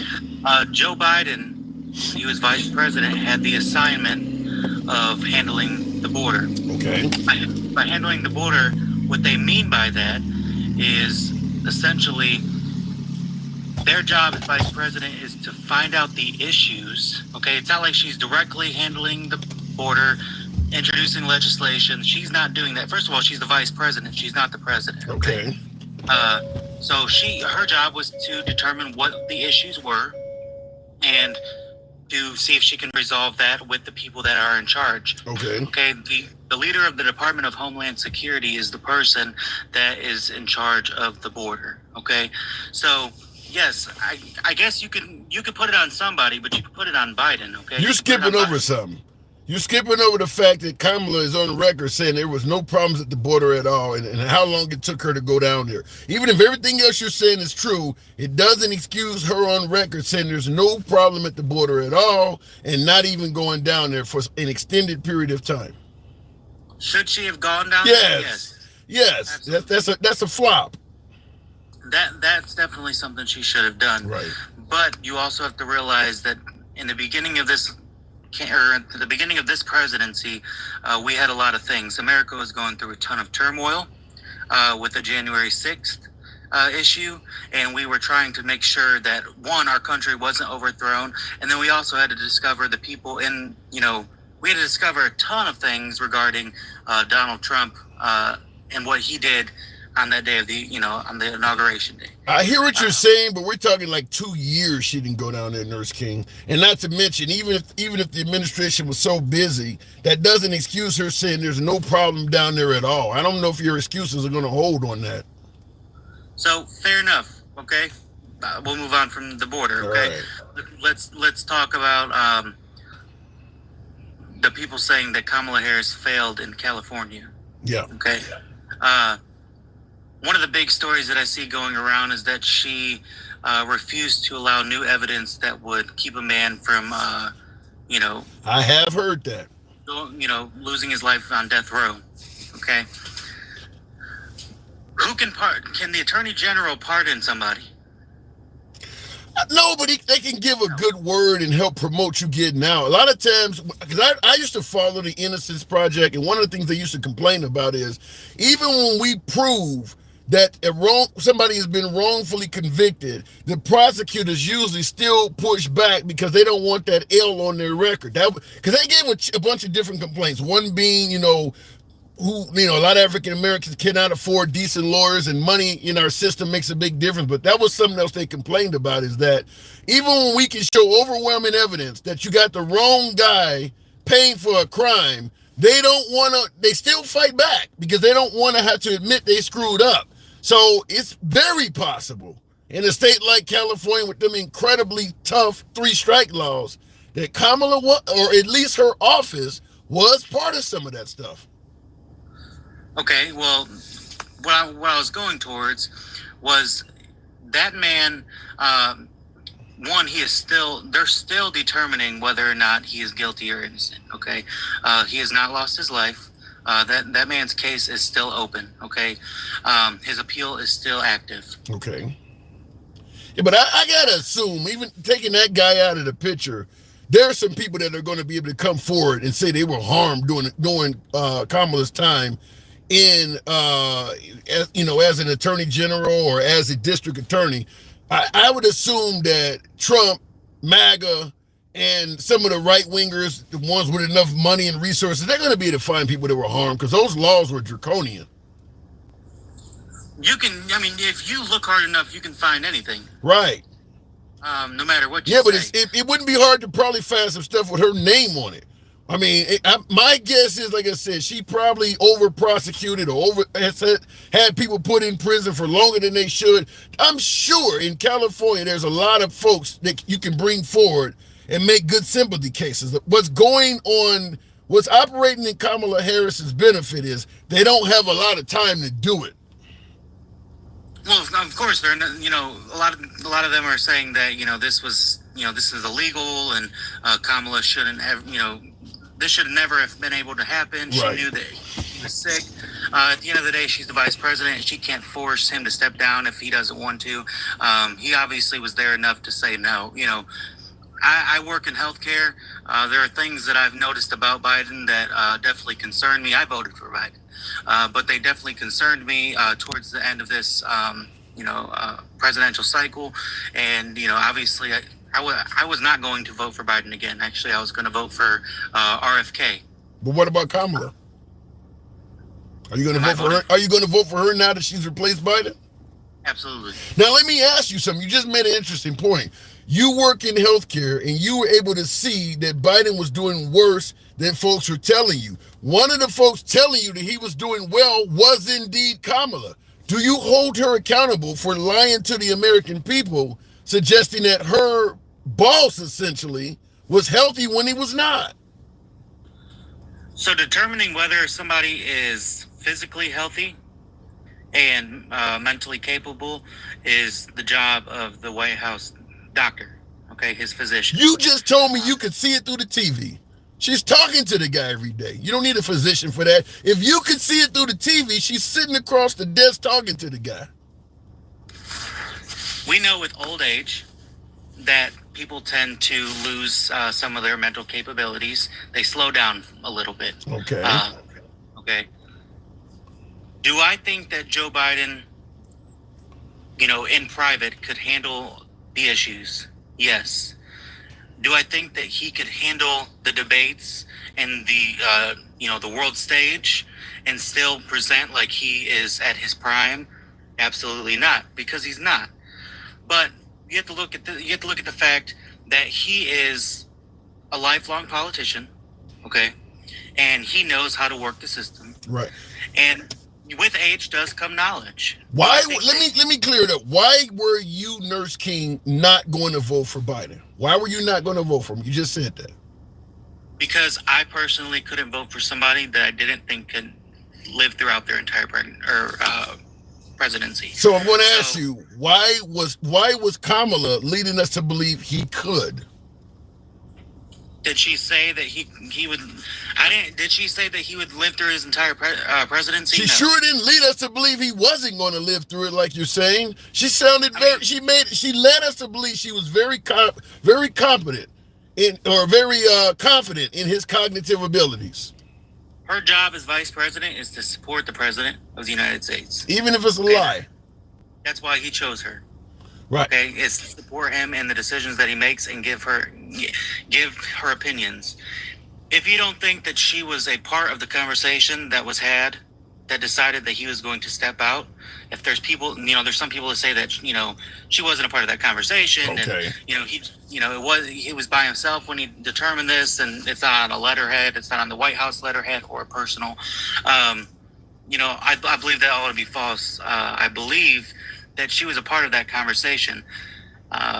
Obviously, we will never know. That will never come to light. That is a personal conversation between the vice president and the president.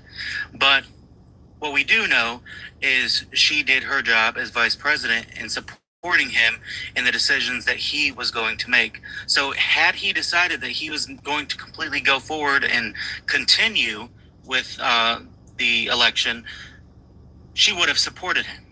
Okay? Because the one thing you're not going to do is destroy your entire party by going against your own vice president or your own president. For example, do you see? So wait.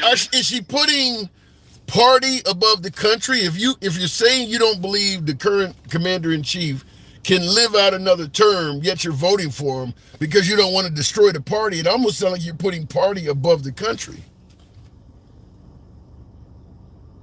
Well, I personally would not put my party above the country. Hence the reason why I was not going to vote for Joe Biden. But what about Kamala? Was that what she was doing? Putting her party above the country? I think at the end of the day, she knows that the Democratic Party is the best choice for America on many issues, including abortion, including the border crisis. There's a ton of issues that including the wars with Gaza.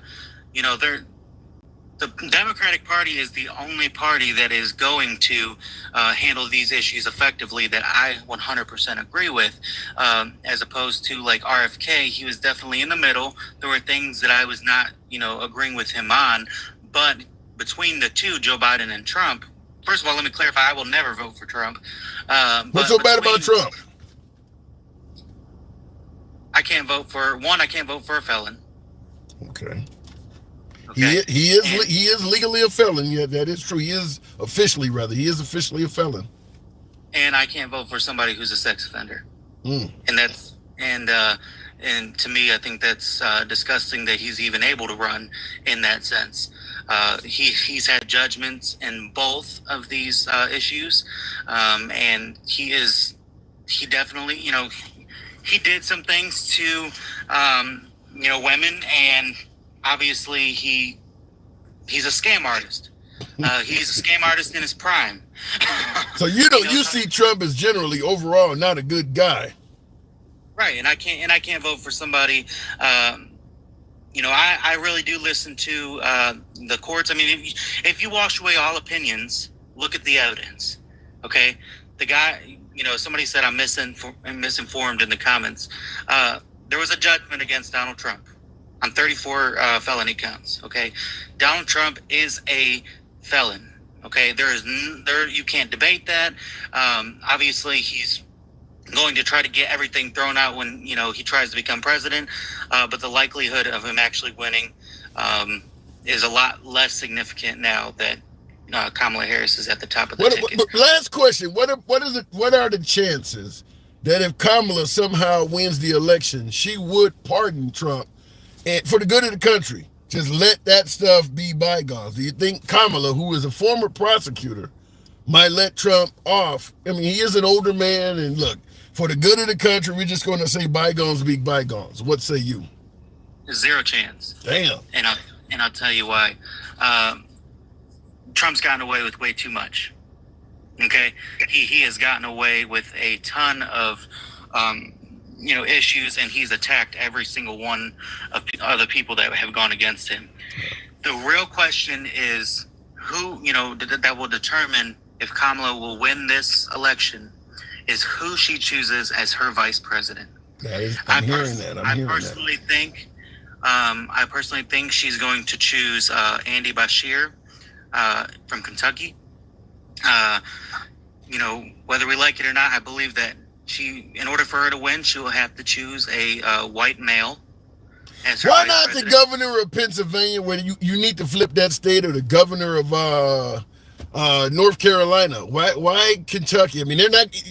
The Democrats are not going to win Kentucky no matter who the hell she picks. So she needs, in my opinion, a more conservative Democrat, for lack of a better word. With Donald Trump, he chose. I'm from the great state of Ohio. He chose J.D. Vance. Had Biden jumped out of the race before the RNC, J.D. Vance would not be the vice presidential pick, and I'll tell you why. Because he's too far right. Yeah. I agree with that. Because I think Trump thought that the election was in the bag. He didn't have to worry. Yeah, J.D. Vance, in my opinion, I agree with you. He doesn't add anything to the Trump ticket at all. I mean, all of the things you can go after Trump for, he's actually further to the right of that. But I'll give you the last word. I do got to move it on. Let's just clarify. Well, J.D. Vance, because I'm from Ohio, so I just have something to say about him. He claims to be an Appalachian. Of Appalachian people. He is not. He lives about 2 hours away, or he lived about 2 hours away from the Appalachian people, and that is 100% proven. So he's claiming to be somebody with a history that he's not, and this same thing was brought up in his election here in Ohio. So he faced a lot of issues in Ohio that I think a lot of people will judge him on the national stage. So I think people will see that Kamala Harris is the best thing for this country, and my hopes is that RFK drops out of the race now that he knows that there's somebody that has actually, that ain't gonna happen. He's mad. Yeah, but we'll see what happens. Hell, you might get Joe Manchin joining in the race. You're not going to get RFK out. I got to move it on, though, but you may get Joe Manchin jumping in. Appreciate you coming through. All right, moving the program on. Nurse King, thank you very much. How do you know he isn't originally from the Appalachian people? I think he was stating why he said that. I mean, he was saying that there is evidence to back up his claim. I'll leave it at that. I don't know. I don't really care if he's from Appalachia or not, but it does. If what he was saying, my last guest was saying, it would show that J.D. Vance is trying to lie about something. We've had people get up and lie and say that they were part Native American, like Elizabeth Warren. We had some woman out west that was lying and said she was part black when she was, had no black in her. So sometimes people will play on that because of perceived benefits that come along with it. So if J.D. Vance is saying he's Appalachian, but he's not, okay, maybe he sees something that's there. Liberals are the definition of ignorance, and it will come out very soon, says Jay Rich. Liberals have been around a couple hundred years, and it's going to come out very soon. It ain't came out all this time, but it's going to come out very soon. All right, Jay Rich, okay. States that all people born, wait a minute. States that all people born or naturalized in the United States are citizens, and that states cannot make or enforce laws that abridge citizens' privileges or immunities. Well, let the Supreme Court get their hands on that. You're saying that states that all people born or naturalized in the United States are citizens. That's almost like the anchor baby law. I think that's kind of in reference to the anchor baby, because a lot of right-wing states was trying to get rid of that. You know, a person come to this country, they're not a citizen, but they give birth while on U.S. soil. Their child is a U.S. citizen at birth. But a lot of folks on the right want to do away with that. That sounds kind of like what you're alluding to there in the comments, Fender Fingers. Trump Marxist Manifesto of Project 2024. Wait a minute. This is a lot. Trump's Marxist Manifesto of Project Agenda 2025. I think you got Project 2025 and Agenda 47 mixed up there. Goes against the Constitution, and real patriots will vote for the Constitution. Harris 2024. Wow. You're saying that real patriots are going to vote for Kamala Harris. Wow, that's a hell of a sentence. Whole bunch of folks in line to vote for Kamala Harris saying that we're patriots. Normally the term patriots has been hijacked. You normally hear somebody say, I'm hanging out, you know, at the bar. I got a bunch of real patriots here with me. You generally think they're right-wingers.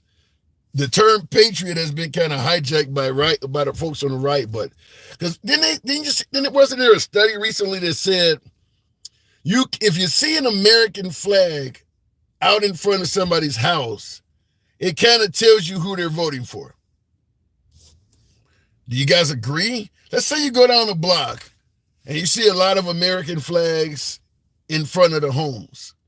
Do you automatically assume that those folks lean one way or the other politically? What say you? Looking in the comments, Trump supporters are going to go nuts when Trump loses, says Ebal 542. They won't be happy, but neither will liberals. If Kamala loses, the liberals will go nuts as well. There'll be people on TV crying. The feminists will be really upset. Big Rooster Show says that is true, that you can tell someone's political affiliation by whether they have a flag out in front of their house or not. I don't know if I totally agree, but I do believe that most of the people that I know that have a flag in front of their house lean right. But that's my own personal experience. Going back to the box, Her. I like the name. Good afternoon, Her. Welcome to the program. Is that a pronoun dictating something? Her. Hopefully the box brings her up. Trump's looking in the comments. By the way, I didn't solicit you guys to tap the screen. Should be over 6 figures by now. You guys can get me up to about 110,000. Still got over 1,000 of you rolling with me on this warm Tuesday afternoon. You could be anywhere you want. I appreciate you being here. We are MAGA friendly all day, every day. We don't block, ban, or censor anyone for their commentary. You know, we go left of Bernie Sanders, so I'm having dinner with QAnon. And we allow everybody to speak. You don't have to agree with anybody in the comment section. You damn sure don't have to agree with the host. We will challenge you on your opinions. That's how it works. But we're all about free speech. Let the box reset. My last guest apparently is not coming up. I proudly fly the American flag, and I vote blue, says Marker. Let me just say, I don't believe anything is absolute. So the idea that every single American that flies the flag in front of their house leans one way or another politically, it's not absolute. But I think what they're saying is that you can kind of tell that it's more likely than not, if you see flags flying in front of a house, what political aspirations that family may have that are in that house. Let me go back to the box. We'll try it again. My last caller did not come up. Texas. Texas is the city that I'm claiming. I think there was a rapper that used to say that. Let's see if it comes up. Flags, well, if you got a MAGA flag, it's pretty damn obvious. If you got a MAGA flag, fuck Joe Biden, which I guess the fuck Joe Biden flags will be on extremely discounted price from this point on. Let's Go Brandon will be extremely discounted. So anybody selling Let's Go Brandon t-shirts, I suggest you start marking them down due to their lack of value. We're still trying to figure out what nickname is Trump likely to give Kamala. Now, I've seen some folks in the comments who are using the term cackle. That could come up, the cackle or something like that, but I don't know. Does it stick as much as Bird Brain or Crooked Hillary or Sleepy Joe. I don't know. We'll see. But hyena, damn. Got me laughing like a hyena. Wow, oh my God. That's cool. That actually is kind of funny. Calling Kamala a hyena, damn. Giggles. Kamala Hawk Tua Harris.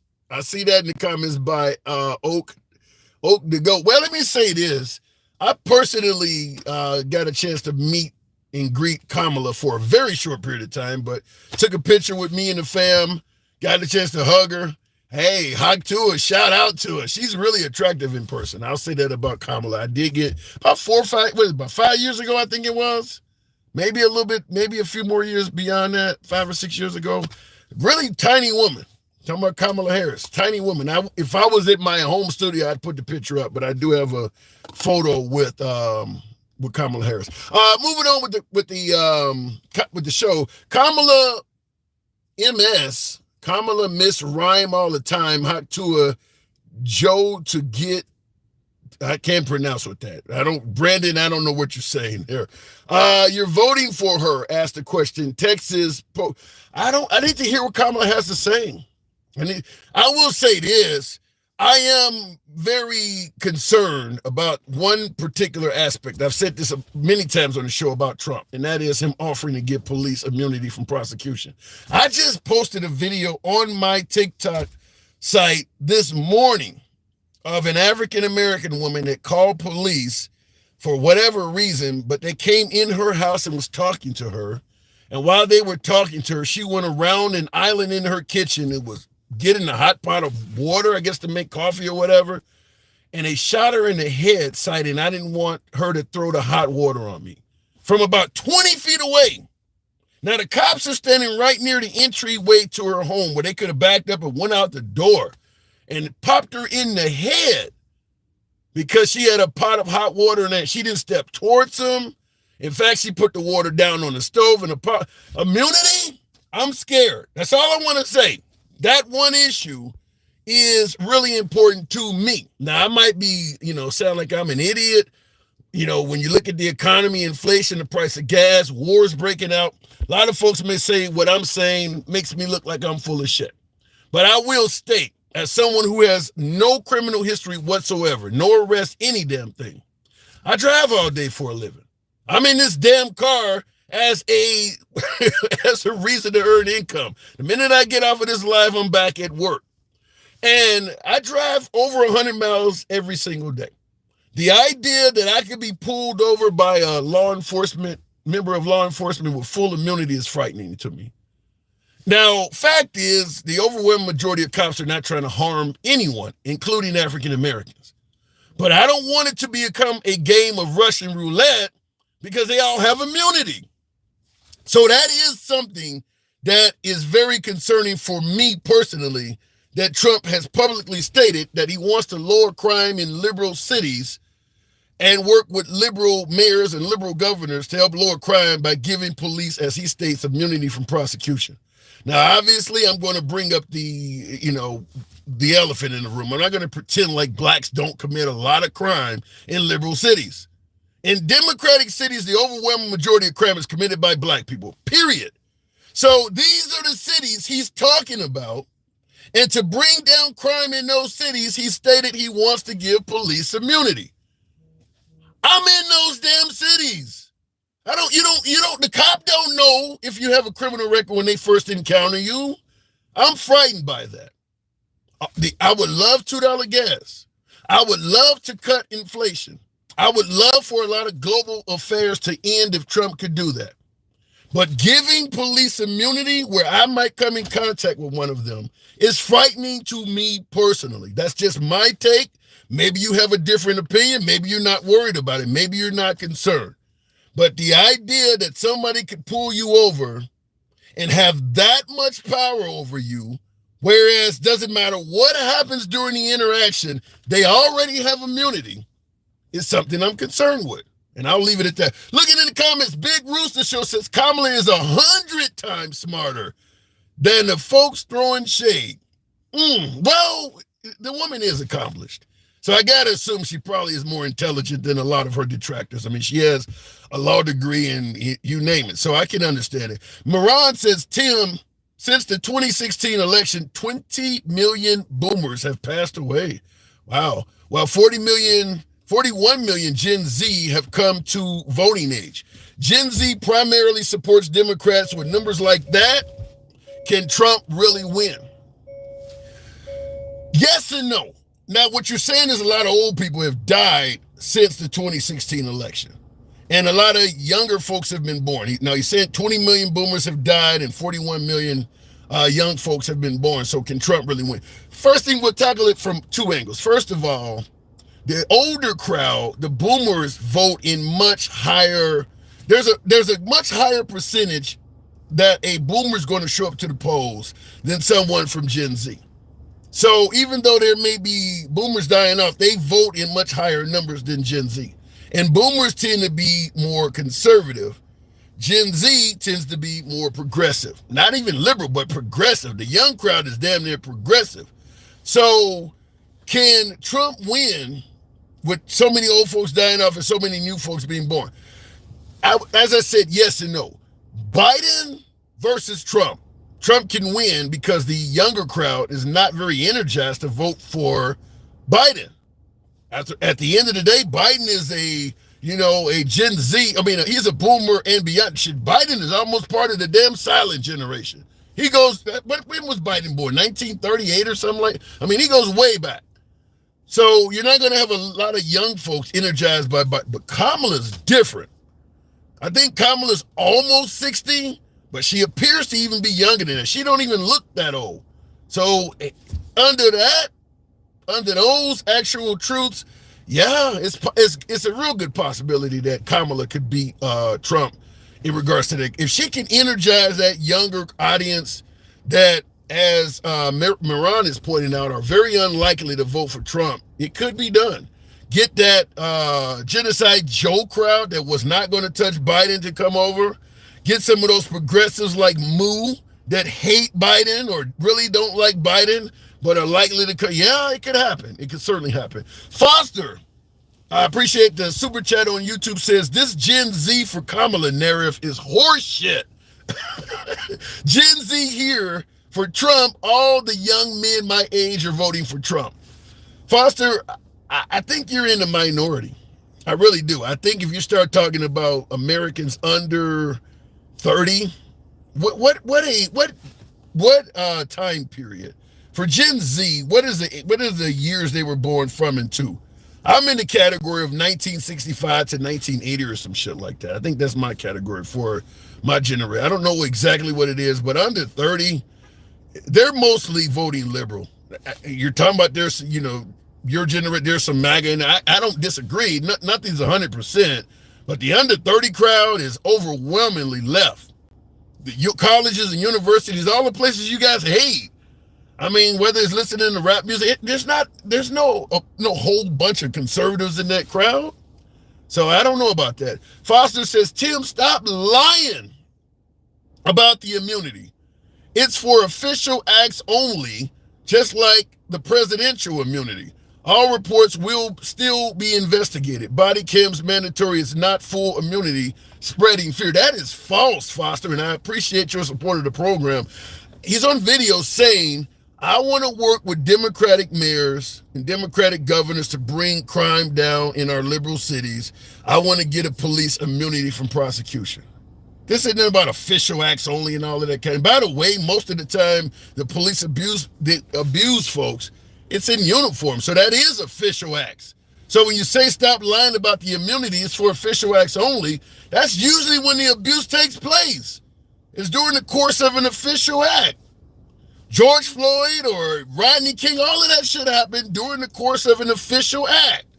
They were trying to arrest the guy. So saying, well, you don't have to worry about it, they only get immunity when it's in concert with an official act, that doesn't save any damn body.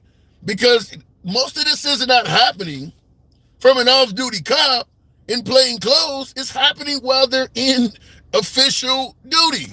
That's when it's happening. So I don't think you helped it out at all by saying that.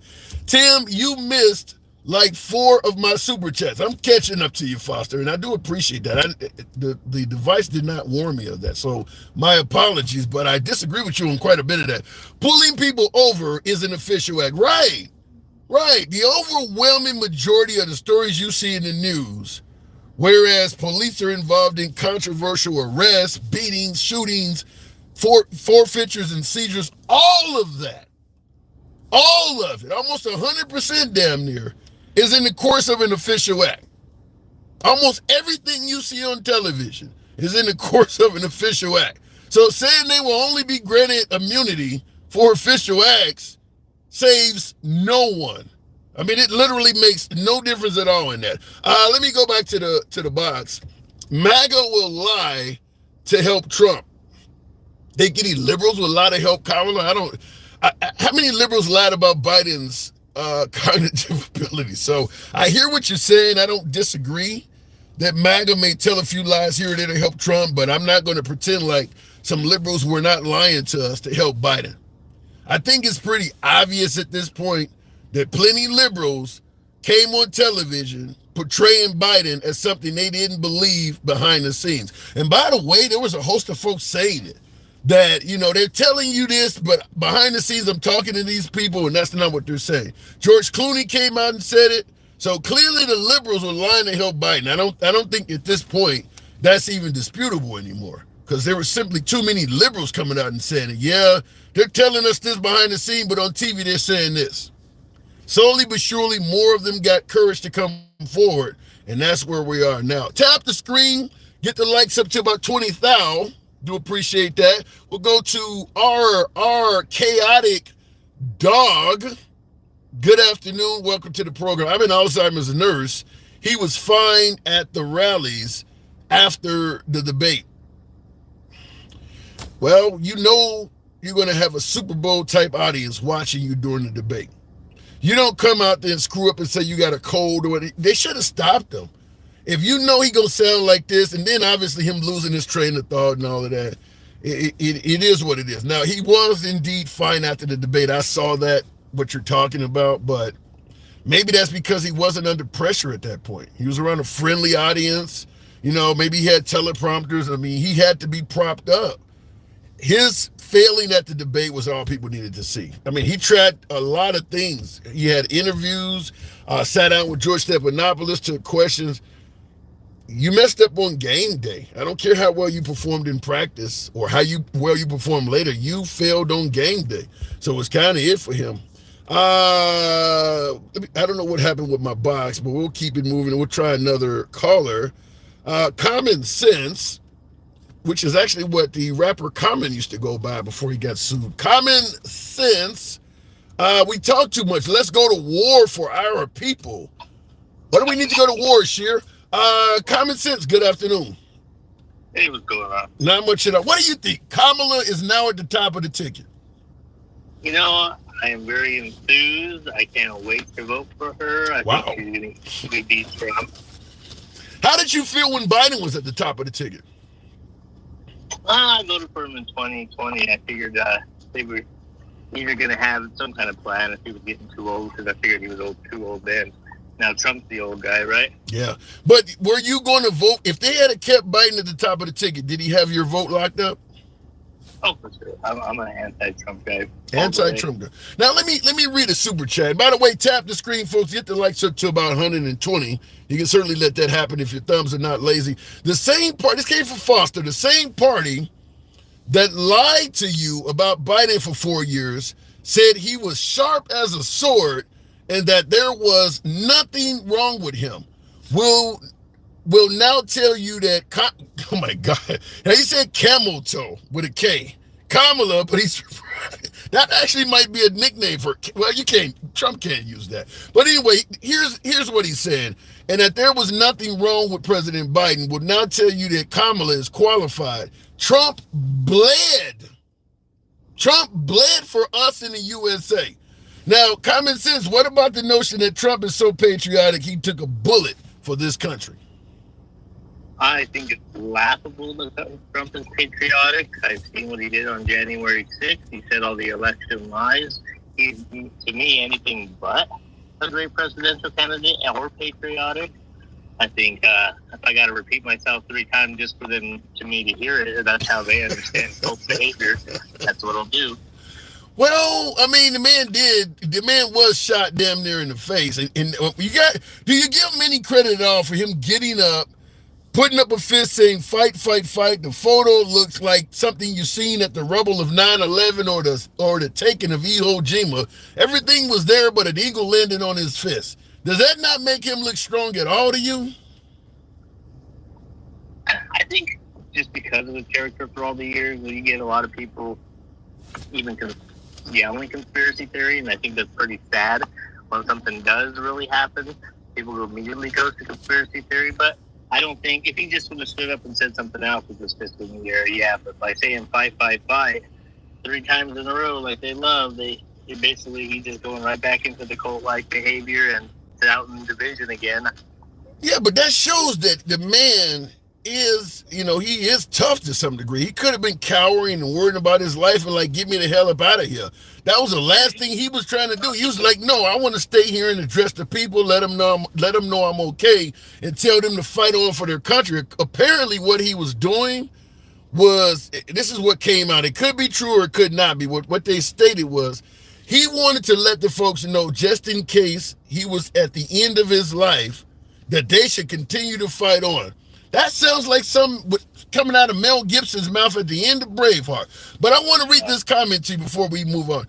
Gabe R. on YouTube, thank you for the super chat, said, you had the liberals lie for 4 years about Biden. Now, Kamala was part of that common sense. Do you hold her accountable at all for leading us to believe that there was nothing mentally wrong with Biden at all? I don't think he declined until these last couple months, if anything. I think he was running the country just fine and still is. Could he do 4 more years? With that? Oh, no, I don't think so. I mean, over might be in the hint that Kamala was going to take over.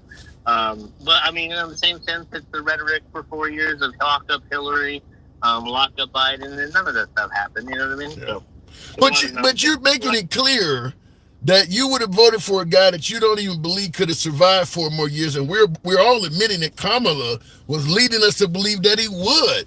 You don't hold her accountable for that? You're asking me, I voted only for Biden because to get Trump out of office in the first place. You know what I'm saying? I wasn't sitting there. I'm not a pro-Biden or Kamala guy. I'm an anti-Trump in office guy. So your goal was to get Trump out of office no matter who the hell it was? Sure, keep him out.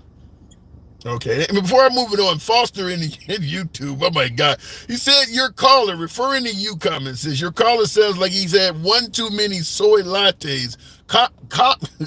Camel toe again is unqualified and kept thousands of blacks in jail for slave labor. Look it up. Do you believe Kamala?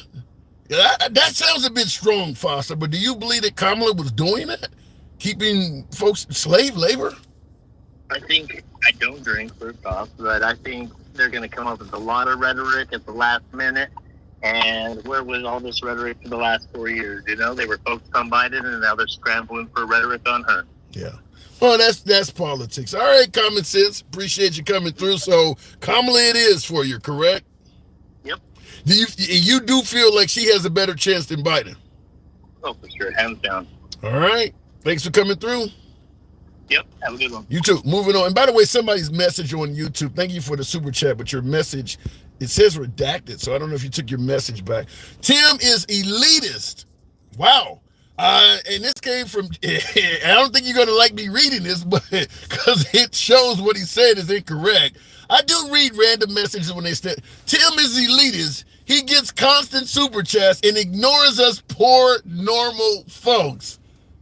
Just a perfect message to read, huh, Joe Blow. And I like how you spelled his name, Bleaux. Didn't donate shit and got your message read, huh? Ha! Very funny. And by the way, that was totally, out of the blue. I wasn't looking for that. Where's Trump's ear? Oh my God, David. Oh my God. I've had people say that Trump is acting all, like he really got hurt, but all he had was his ear pierced. That's all he had happen. Now that's a round from an AR-15 like weapon That's an ear piercing. I've never seen a needle that big to pierce someone's ear. Joe Dillon says longest unemployment for Black Americans and African Americans in history, coming from Jim Dillon. Now, I'm assuming you're referring to the Trump administration, suggesting that, because Trump says he did more for blacks than anyone since Abraham Lincoln, and he often points to the job numbers in African American communities. Now, under the Trump administration, the job numbers were phenomenal, but I do believe Biden broke that. I think Trump had got the unemployment rate down to 3.5%. I believe Biden got it down to like 3.2 or something. So I do believe, even though Trump did great with unemployment before the pandemic, I think Biden beat it. But at the end of the day, if unemployment is low, it is benefiting minorities as well as everybody else. But as I stated passionately, in my opinion, that whole granting police immunity, the job numbers are very important. The economy is incredibly important. Getting inflation under control is huge, but giving police immunity, I don't have anything good to say about that, other than for me, it's frightening. Giving police immunity is frightening to me. Going back to the box, hopefully he explains that, because I have a lot of folks, particularly some of my beloved MAGA, telling me that I'm wrong on that. Wow, the YouTube audience. The way folks on YouTube, tap the screen, get the likes on up to about, wow, I can't believe that many of you folks tuned in, but get the likes up to about 280. We can certainly have that happen with the amount of you folks in here. I've never seen it like that. Continuing on with the program, though, we'll go to Nicholas Writing. Good afternoon, Nicholas. Welcome to the program. Old man, Trump has to go, says John on YouTube. Not yet. Not yet. Trump is still highly competitive. Nicholas, good afternoon. Good afternoon, Tim. You hear me clear? Loud and clear, sir. So what's going on, my brother? We're talking. Hang on, before I go into what you think about Kamala, I do want to let folks know we're here Monday through Friday, 1 p.m. Central. We don't block, ban, or censor anyone for their commentary. So now is the time. Feel free to subscribe to the program on YouTube or follow the program on TikTok. Kamala Harris is at the top of the ticket, Nicholas. What say you? Tim, I'm going to look at it just like everybody else look at it. I think they did the right thing because Biden was declining. Everybody's seen that. I mean, if you didn't, then you're blind. Not like common sense that was just on that made no sense at all.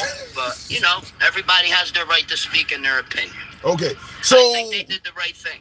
Do you believe Kamala is likely to be more competitive with Trump than Biden, or do you think the Democrats made a mistake by picking her? No, they did the right thing. They did the right thing. Biden is not going to be able to survive 4 more years. He's lucky if he sees 83. Damn. I don't wish death on nobody. Listen, I don't wish death on no one. That's one thing about me, and I tell everybody that's around me when they do that shit, it's called karma. You don't do that. Yeah. But Biden needed to step down. That is the bottom line. Do you feel confident Trump can give you 4 more years? Am I confident about it? I don't know, Tim. I'm not really confident about it, to be honest with you. No, I'm not. So perhaps you should be voting for Kamala. You know she can do it. Tim, you know who I'm voting for. We had this conversation. Right. I blew your mind. Don't you remember? Right. But you know where I'm leaning. You know who I'm protecting. Me and my family. Right. At the end of the day. What? I already told you that. Now, if Kamala is put into the White House, I want you to elaborate. What would be bad for your family, do you believe, if Kamala gets the job? No. If Trump got into office, my family's in trouble. Oh. Yeah, you did tell me that. Now I remember. Yeah, because now remember I blew your mind. Yeah, because you lean at the end of the call. Yeah, let me clear it up. Now you typically lean right, but you are if I'm correct, you're right. I will be voting left for me, my wife, and my kids. Right. Correct. You're a white guy that has an African American wife. Am I correct? Correct. And it is your wife. And your wife convinced you to join the left side? Correct. Yes, she did. Because I'm protecting her and the family at the end of the day. That's all it comes down to. And how do you... I'm marrying my wife August 30th. We're getting married, and we're going to step and go further in life. You know what I mean? And you used to be a conservative until you got married to a black woman. No, I was Republican. Well, yeah, Republican. Did you vote for Trump in 2016? I was away, Tim. You told me. You told me that. Right, you did tell me that. I was away. I was locked up for 21 months at the time, and I couldn't vote. But I will be voting November 5th, 100% for the Democratic Party. Wow.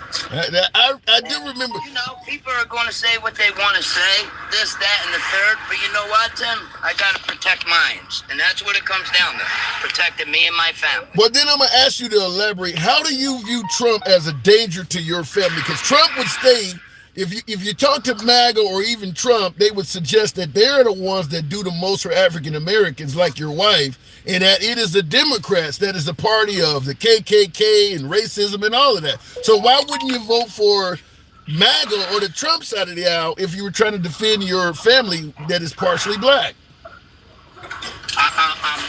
You're going to get a little mad at me, Tim. I'm really sorry. A truck was going by when you were speaking. Can you say that one more time, please? Okay.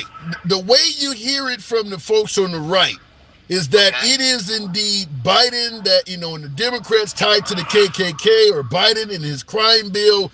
The Democratic Party is the party that is anti-black, and the Republican Party has been very favorable to blacks. So what I'm asking you is, why wouldn't you be voting Republican? How is your family in danger by voting for Trump? Project 25 clearly says they're looking to take the rights away of the African American. It's on there. And anybody wants to say it's not on there, you got to read all the pages because it's a big one. So how do you respond to Trump suggesting he has nothing to do with Project 2025? Hey, I hope he don't have nothing to do with it. I really do. But at the end of the day, Tim, come on. The guy's been lying his whole life. What makes you think he's going to stop now? Of course he ain't going to say he did it. Why is he going to put himself out there? He'll lose a lot of votes. Yeah. Wow. How did now I know you were being held, you were being sat down during this first term, but what did you think of 2016 to 2020 when Trump was in power? Good economy, inflation rate, you could afford gas. Was it that bad? Yeah, I mean, all that stuff's good and great. Don't get me wrong. I'm not happy at paying $3.50, $3.75 at the pump right now. I'm sure nobody is. But you know what? It's part of life. You know what it stems from, though, Tim? You know what all this stuff stems from, right? Explain. It stems from the scam-demic they did. Okay, I know people died. I understand that, but it was all a scam. See, they made us sit in the house, just like we were in jail, put a couple dollars on your books, and then what happens after all the money ran out? Inflation through the roof. You referred to it as the scam-demic. Scam-demic. It was nothing but a scam-demic. Unfortunately, a lot of old people died, and I feel bad for them, and I understand they were trying to... Give me 1 second. Hold on 1 second, Tim. Real quick while he's holding on. Basically, what was going on with the scam-demic, they wanted the population control. That's what that was about.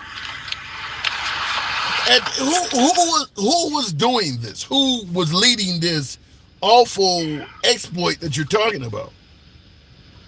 Tim, it was a bunch of people leading it. I mean, they all threw Fauci under the bus, and yes, rightfully so, because this guy's out there telling us to wear a mask, telling us, our families, our kids, this, that, and the third. And this guy goes out to the baseball game and sitting right next to people with no mask on. Talk about a slap in the face. Before I'm moving on, does your wife feel the same way? About the scam-demic? Well, I told her. I pretty much told her that's what it was. It was a scam-demic. But she didn't. That's why they raised all the prices on us now. All right, that's what I wanted to find. I got to move it on, though, Nicholas. You're always an interesting call. Tim, it's always a pleasure to come on, my brother. Keep doing your thing. I enjoy watching you. You make me pass 4 hours during my work, and I appreciate you. And I will do a subscription soon. Once I get paid next Friday, I'm going to be buying one, and you're going to be happy. I promise you that. I promise you that would be true. Thank you. I appreciate you coming through, Nicholas.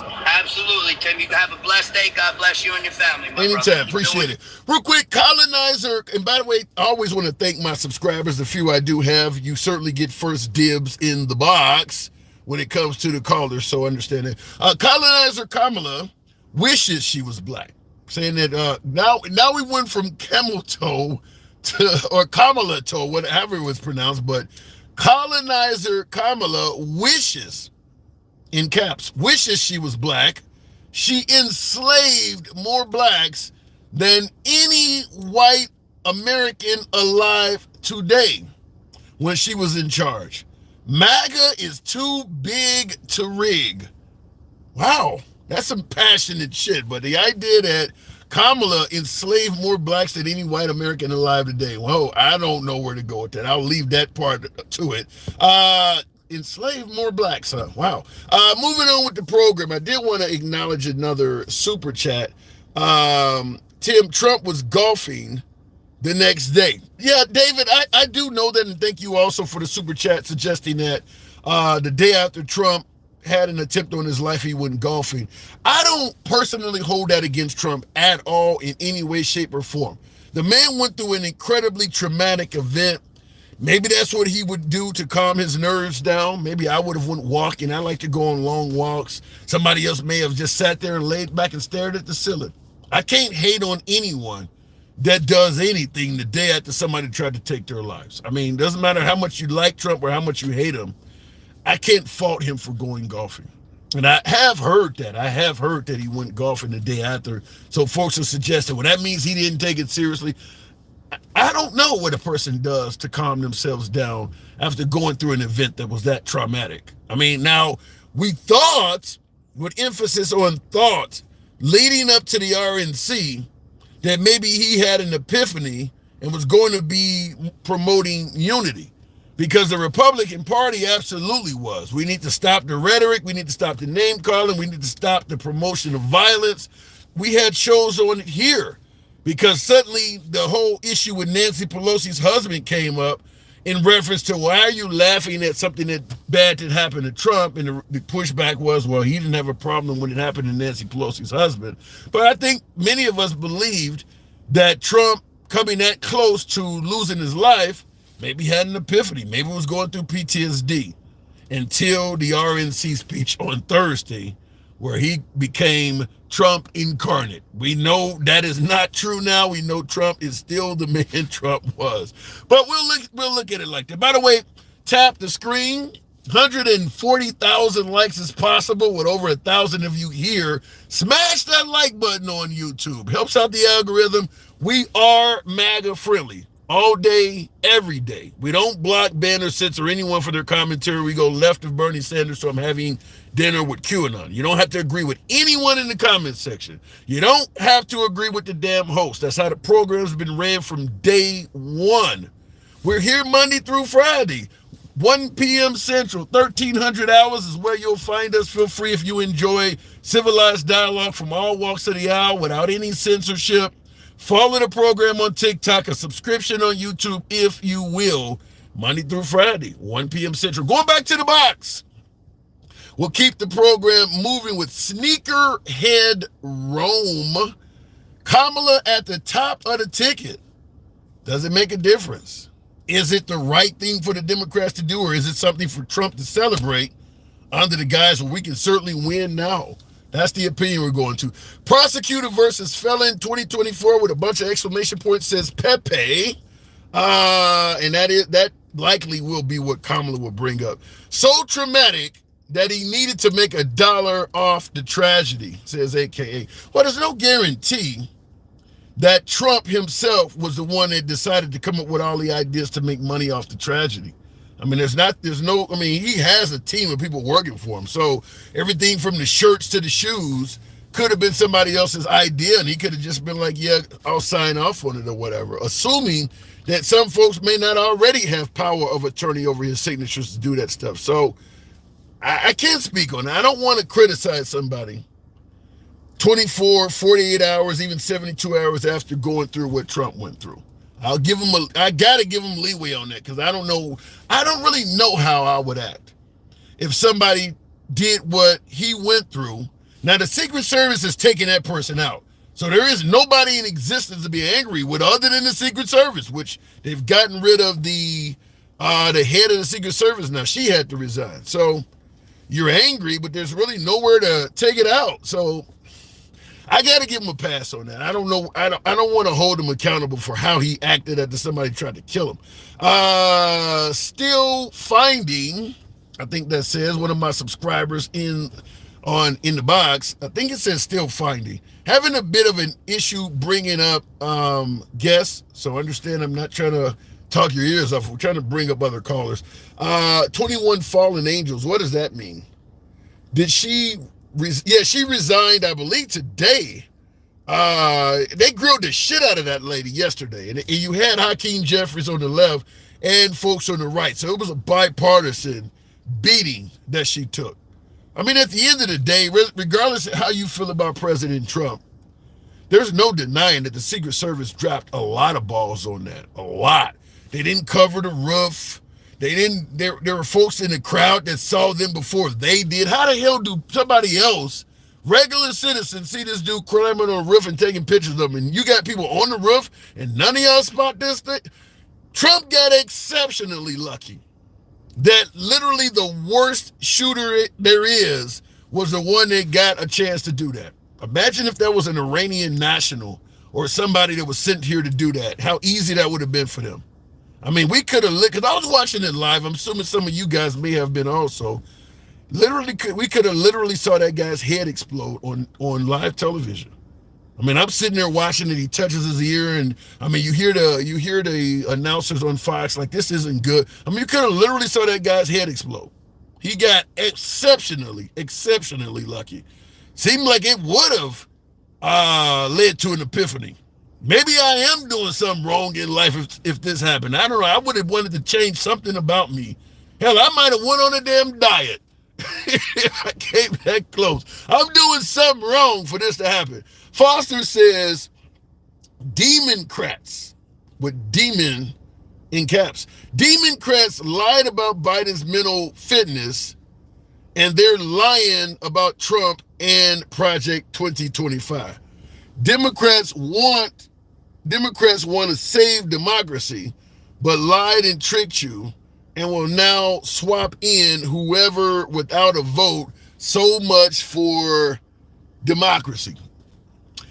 I don't agree with all of that. Now, obviously, I think I've stated clearly I agree that the Democrats are lying about Biden's mental health. But in regards to swapping in whoever they want, because a lot of folks on the right are saying, look, the Democrats are being cheated out of the election. Kamala does not have the right to just be pushed up to the top. They should have some kind of primary or something like that. It's crazy that the folks on the right are telling the Democrats how they should run an election. Obviously, they don't want the Democrats to win at all. So any advice you're getting from the right, you got to take with a grain of salt. They don't want you to win. It's almost like somebody who is trying to kill you, giving you advice on how to escape. It probably ain't going to go in your favor. So the idea, I'm just going to tell you my humble opinion. When you got folks telling you that it's wrong for Kamala to be at the top of the ticket and you should fight, try to get a primary, you should try, the people should get to speak, and what the Democratic elite is doing is wrong. I'm just going to give you my opinion. It sounds like they don't really want to run against Kamala. That's the way it comes across. Because if Kamala sucked, everybody would be keeping their mouth shut. You'd be thinking something like, damn, what the Democrats did to their voters was wrong as hell, but shit, they put up Kamala. Don't say nothing about it. The fact that all of these folks on the right is saying Kamala does not have to, it sounds like you don't want her up there. Because, if we put up a piece of shit candidate where you knew they were guaranteed to lose, you would keep your mouth shut even if you thought it was a violation of the rules, because your guy would win. That's the way I view it. It sounds to me like there are folks on the right that are not necessarily comfortable with running against Kamala. That's just my opinion. Maybe I'm wrong on that. Chris, one of my subscribers there, good afternoon. Half the party didn't want Trump. There is rumors of that. Chris, good afternoon. Good morning. Hey, good afternoon, Tim. How you doing today? I'm doing good. What am I getting wrong about Kamala? You know, is it wrong to put her to the top of the ticket? I mean, the Democrats are going to run their campaign the way they want to run it. I'll be honest with you. I like Kamala at the top of the ticket. I think she is very beatable. Very beatable. So do you think she's more beatable than Biden? No. So you think the Democrats may still lose, but they did make a step in the right direction? Oh, definitely. I mean, I think if Biden stayed, there was no chance for the Democrats to win the presidency. And I told you that last week. Yeah. No chance. Yeah, you had a lot of Democrats saying the same thing. So, but at the end of the day, like the debate that's coming up, I think September 10th. Do you think Trump's going to show up? I got folks saying he might not even show up. I definitely think he'll show up. You think he can handle a prosecutor in a debate?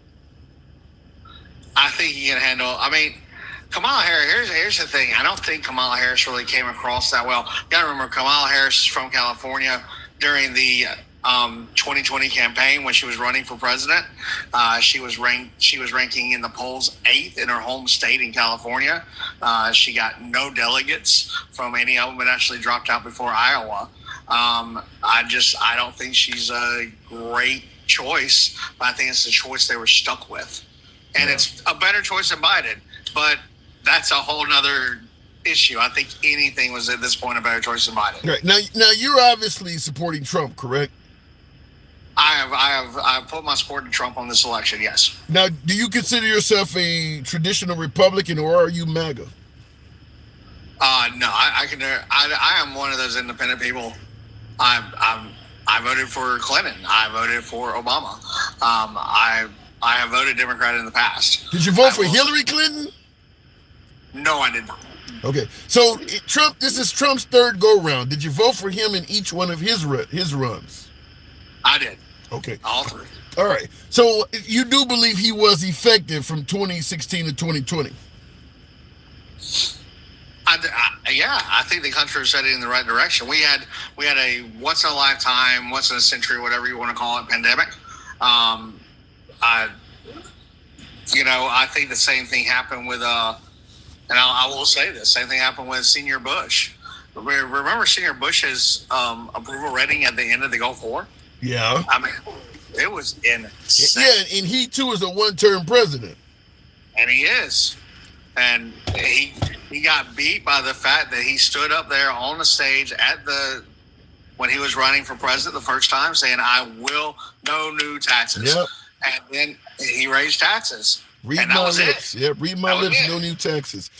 So he obviously Trump has no love for the Bush family at all. He think they were a total failure. So he has a different opinion of you on that. But let me just ask you, let's say for shits and giggles, somehow, some miraculous way, Kamala does win. What are your biggest concerns for the direction of America if Kamala becomes the commander-in-chief? Ooh, that is a heated question. I hope it doesn't happen, honestly. I do think Kamala Harris, I mean, what you did have with Joe Biden was more of a moderate Democrat, which I could live with. I think you know that. Kamala Harris, what she ran on in 2020 and what she has proven the run of, she is far, far left. Our country is going to go far left with Kamala. Give me some examples. Far, far left.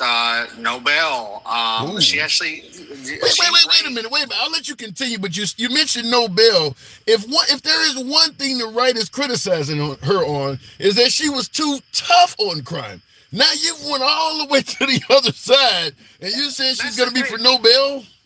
I'm not sure what she stands for. You got to remember, she's also the same person that was bailing out criminals and rapists, and during the protests after Floyd. I mean, her project was what was paying bail for a lot of these people, and whereas I don't like her just because she's very both ways, and it bothers me in the aspect of she was tough on criminals, she was tough on drug related crimes, whereas she on an interview laughed about the fact that, well, did you ever smoke pot? Well, she sits there and laughs, or as Trump likes to put it, the cackler in chief. I mean, we got a lot of. Well, let me start out by saying I don't know that much about her. That's the problem. I don't think anybody knows that much about her. Well, shit, you just gave a bunch of details about it. I'll start out by saying I can never hate on a woman that goes both ways, as you're starting out by saying. But I suppose you certainly would believe that Trump would be better at handling the economy and things like that. But you stated she's going to likely go far left. What about the notion that Trump is trying to go far right? People are tying him to the likes of Agenda 47 and Project 2025, the abortion laws. Do you see Trump as maybe going too far to the right? No, and what we have to, people are putting him in the Project 25. He has definitely come out and said multiple times, that's not his. That's not his. If you want to read his... what he wants for the Republican Party and for the country, it's right there. It's a 16-page read, and it's what's been approved by the Republican Party. Are you familiar? Before I'm not accusing Trump, but are you familiar with what Project 2025 consists of? It's from the Heritage. It's from the Heritage Group. Right. Do you see it as far right? It is seen as far right. I mean, we're talking about 900 pages of. Make abortion illegal, prosecute women and doctors. We're talking, it is well far right. I can't take it. I'm conservative, and I'm telling you right now, no way. So you totally don't like it either. So I want to ask this question because we've heard folks on the right go apeshit over defund the police, taking down statues and flags, even, transgender women playing on the wrong team and beating out records that's been around for years. Right, go apeshit about that. I'm going to ask you, as bad as you just portrayed 2025, why is there no outrage on the right about it? I mean, there's a lot of prominent Republicans that actually even served in the Trump administration that authored this. And there's a lot of folks like Trump and even Mike Pence himself that have been on stage at the Heritage Foundation, took money from him, raised money for him, and there is zero outrage on the right about this Project 2025, but they're all over defund the police and transgender playing for teams and things like that. Why is there such a lack of outrage? I mean, one, I don't think conservatives really outrage things. And why are you asking me all the hard questions today? Come on, man. You know I'm gonna let you speak. Wait, hold on. You know I'm gonna let you speak uncensored, but that's where you come here. I'm gonna ask you some tough questions. That's what we do. Tough ones today. Of course, fairness being fair, I was asking you some pretty tough ones last time. Hey, that's what we do here.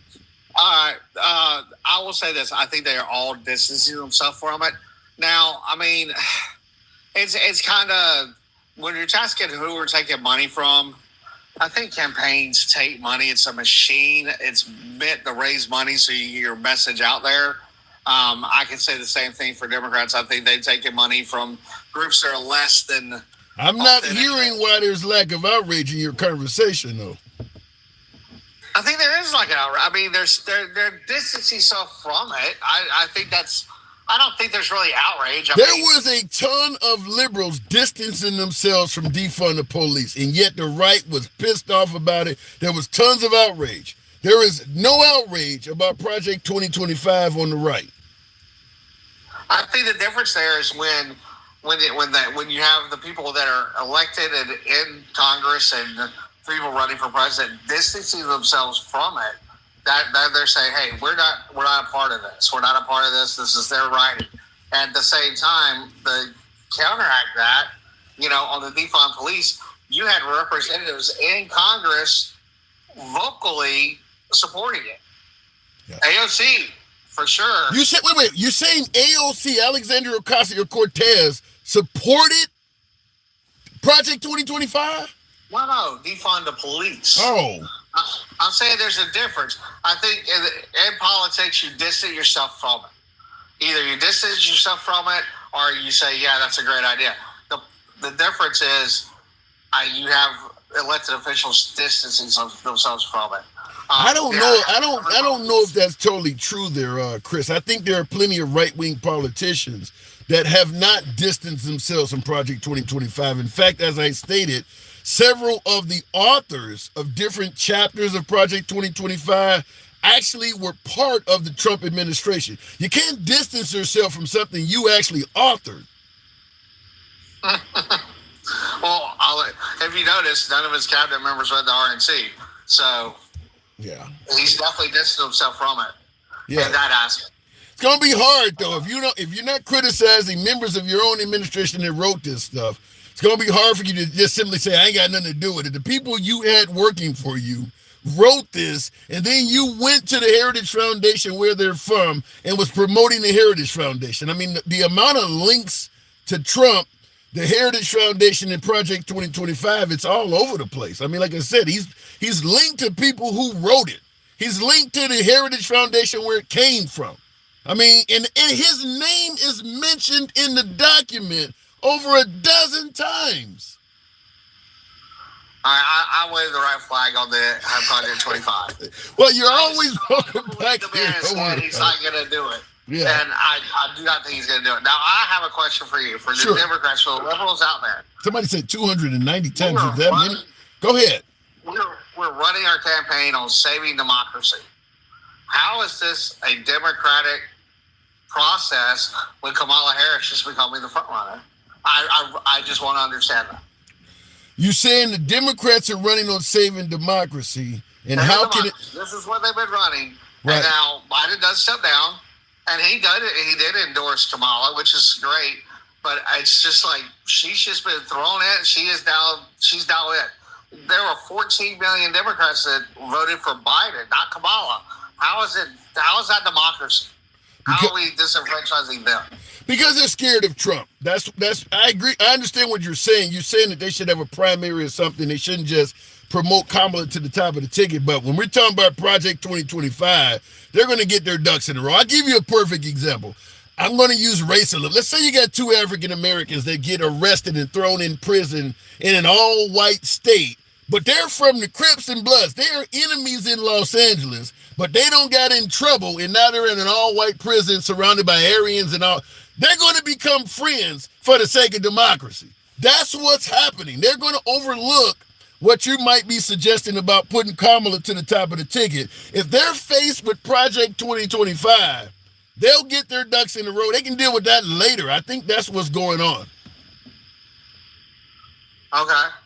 Now, I will mention this. This is going to be a very impactful. Sure. This is going to be a big election because right now you're looking at let's look at SCOTUS, Supreme Court. You're looking at two considered conservative justices that are getting close to retirement, and just their age, they're probably getting close to retirement, and possibly one liberal justice is getting close to retirement. And I will say that this is going to be a very impactful election. It's interesting you would mention that because I asked you in the beginning of the conversation, was Trump going far to the right? And you said no, but you do believe Kamala Harris is going too far to the left. I think what you're pointing out is another reason why folks on the left are alarmed is that we already have a 6-3 majority in the Supreme Court favoring the right. And as you're pointing out, Justice Alito is 74, Clarence Thomas is 75. They're both favorable to Trump. So we can assume it would be very easy for Trump to tell them, I need you to step down for the good of the party and let me appoint someone younger. Now, you're also pointing out that Roberts is 69 and so is Sotomayor, which everybody don't live to be 80. So it's a good chance that either Sotomayor or Justice Roberts could also end up having to step down or pass away or whatever during Trump's term. So he could walk away as the first president that is in history that has ever appointed as many as 7 Supreme Court justices. He's got 3 under his belt now.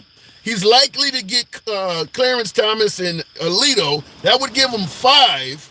And for all we know, Sotomayor or Roberts could get you got 4 people that are 69 years of age or older. So when I asked you, is Trump going too far to the right? In regards to the Supreme Court potentially maybe becoming 7-2, is that too far right?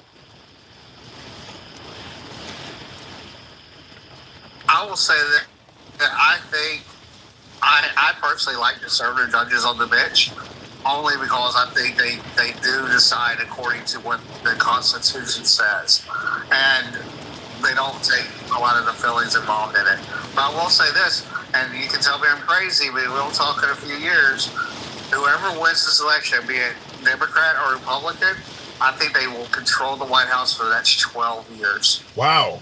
I don't disagree with that. I think that is a real possibility. Unfortunately, I got to move it on, Chris. I appreciate you coming through. Come on back anytime. Always, man. Thank you. You got it. Wow. Appreciate it. But, folks, I do appreciate you folks tuning in. I am in the middle of what looks like a really bad rainstorm. So this is about the time I normally end the live anyway. Monday through Friday, 1 p.m. Central. I implore you to follow the program on TikTok, subscribe on YouTube if you will. You may hear hell hitting the vehicle, but I do got to get the hell up out of here. It's your boy Tim, the Handsome Liberal. I'll see you tomorrow. Thank you folks on YouTube as well. Feel free to drop a subscription. I'm in a hailstorm. I got to go.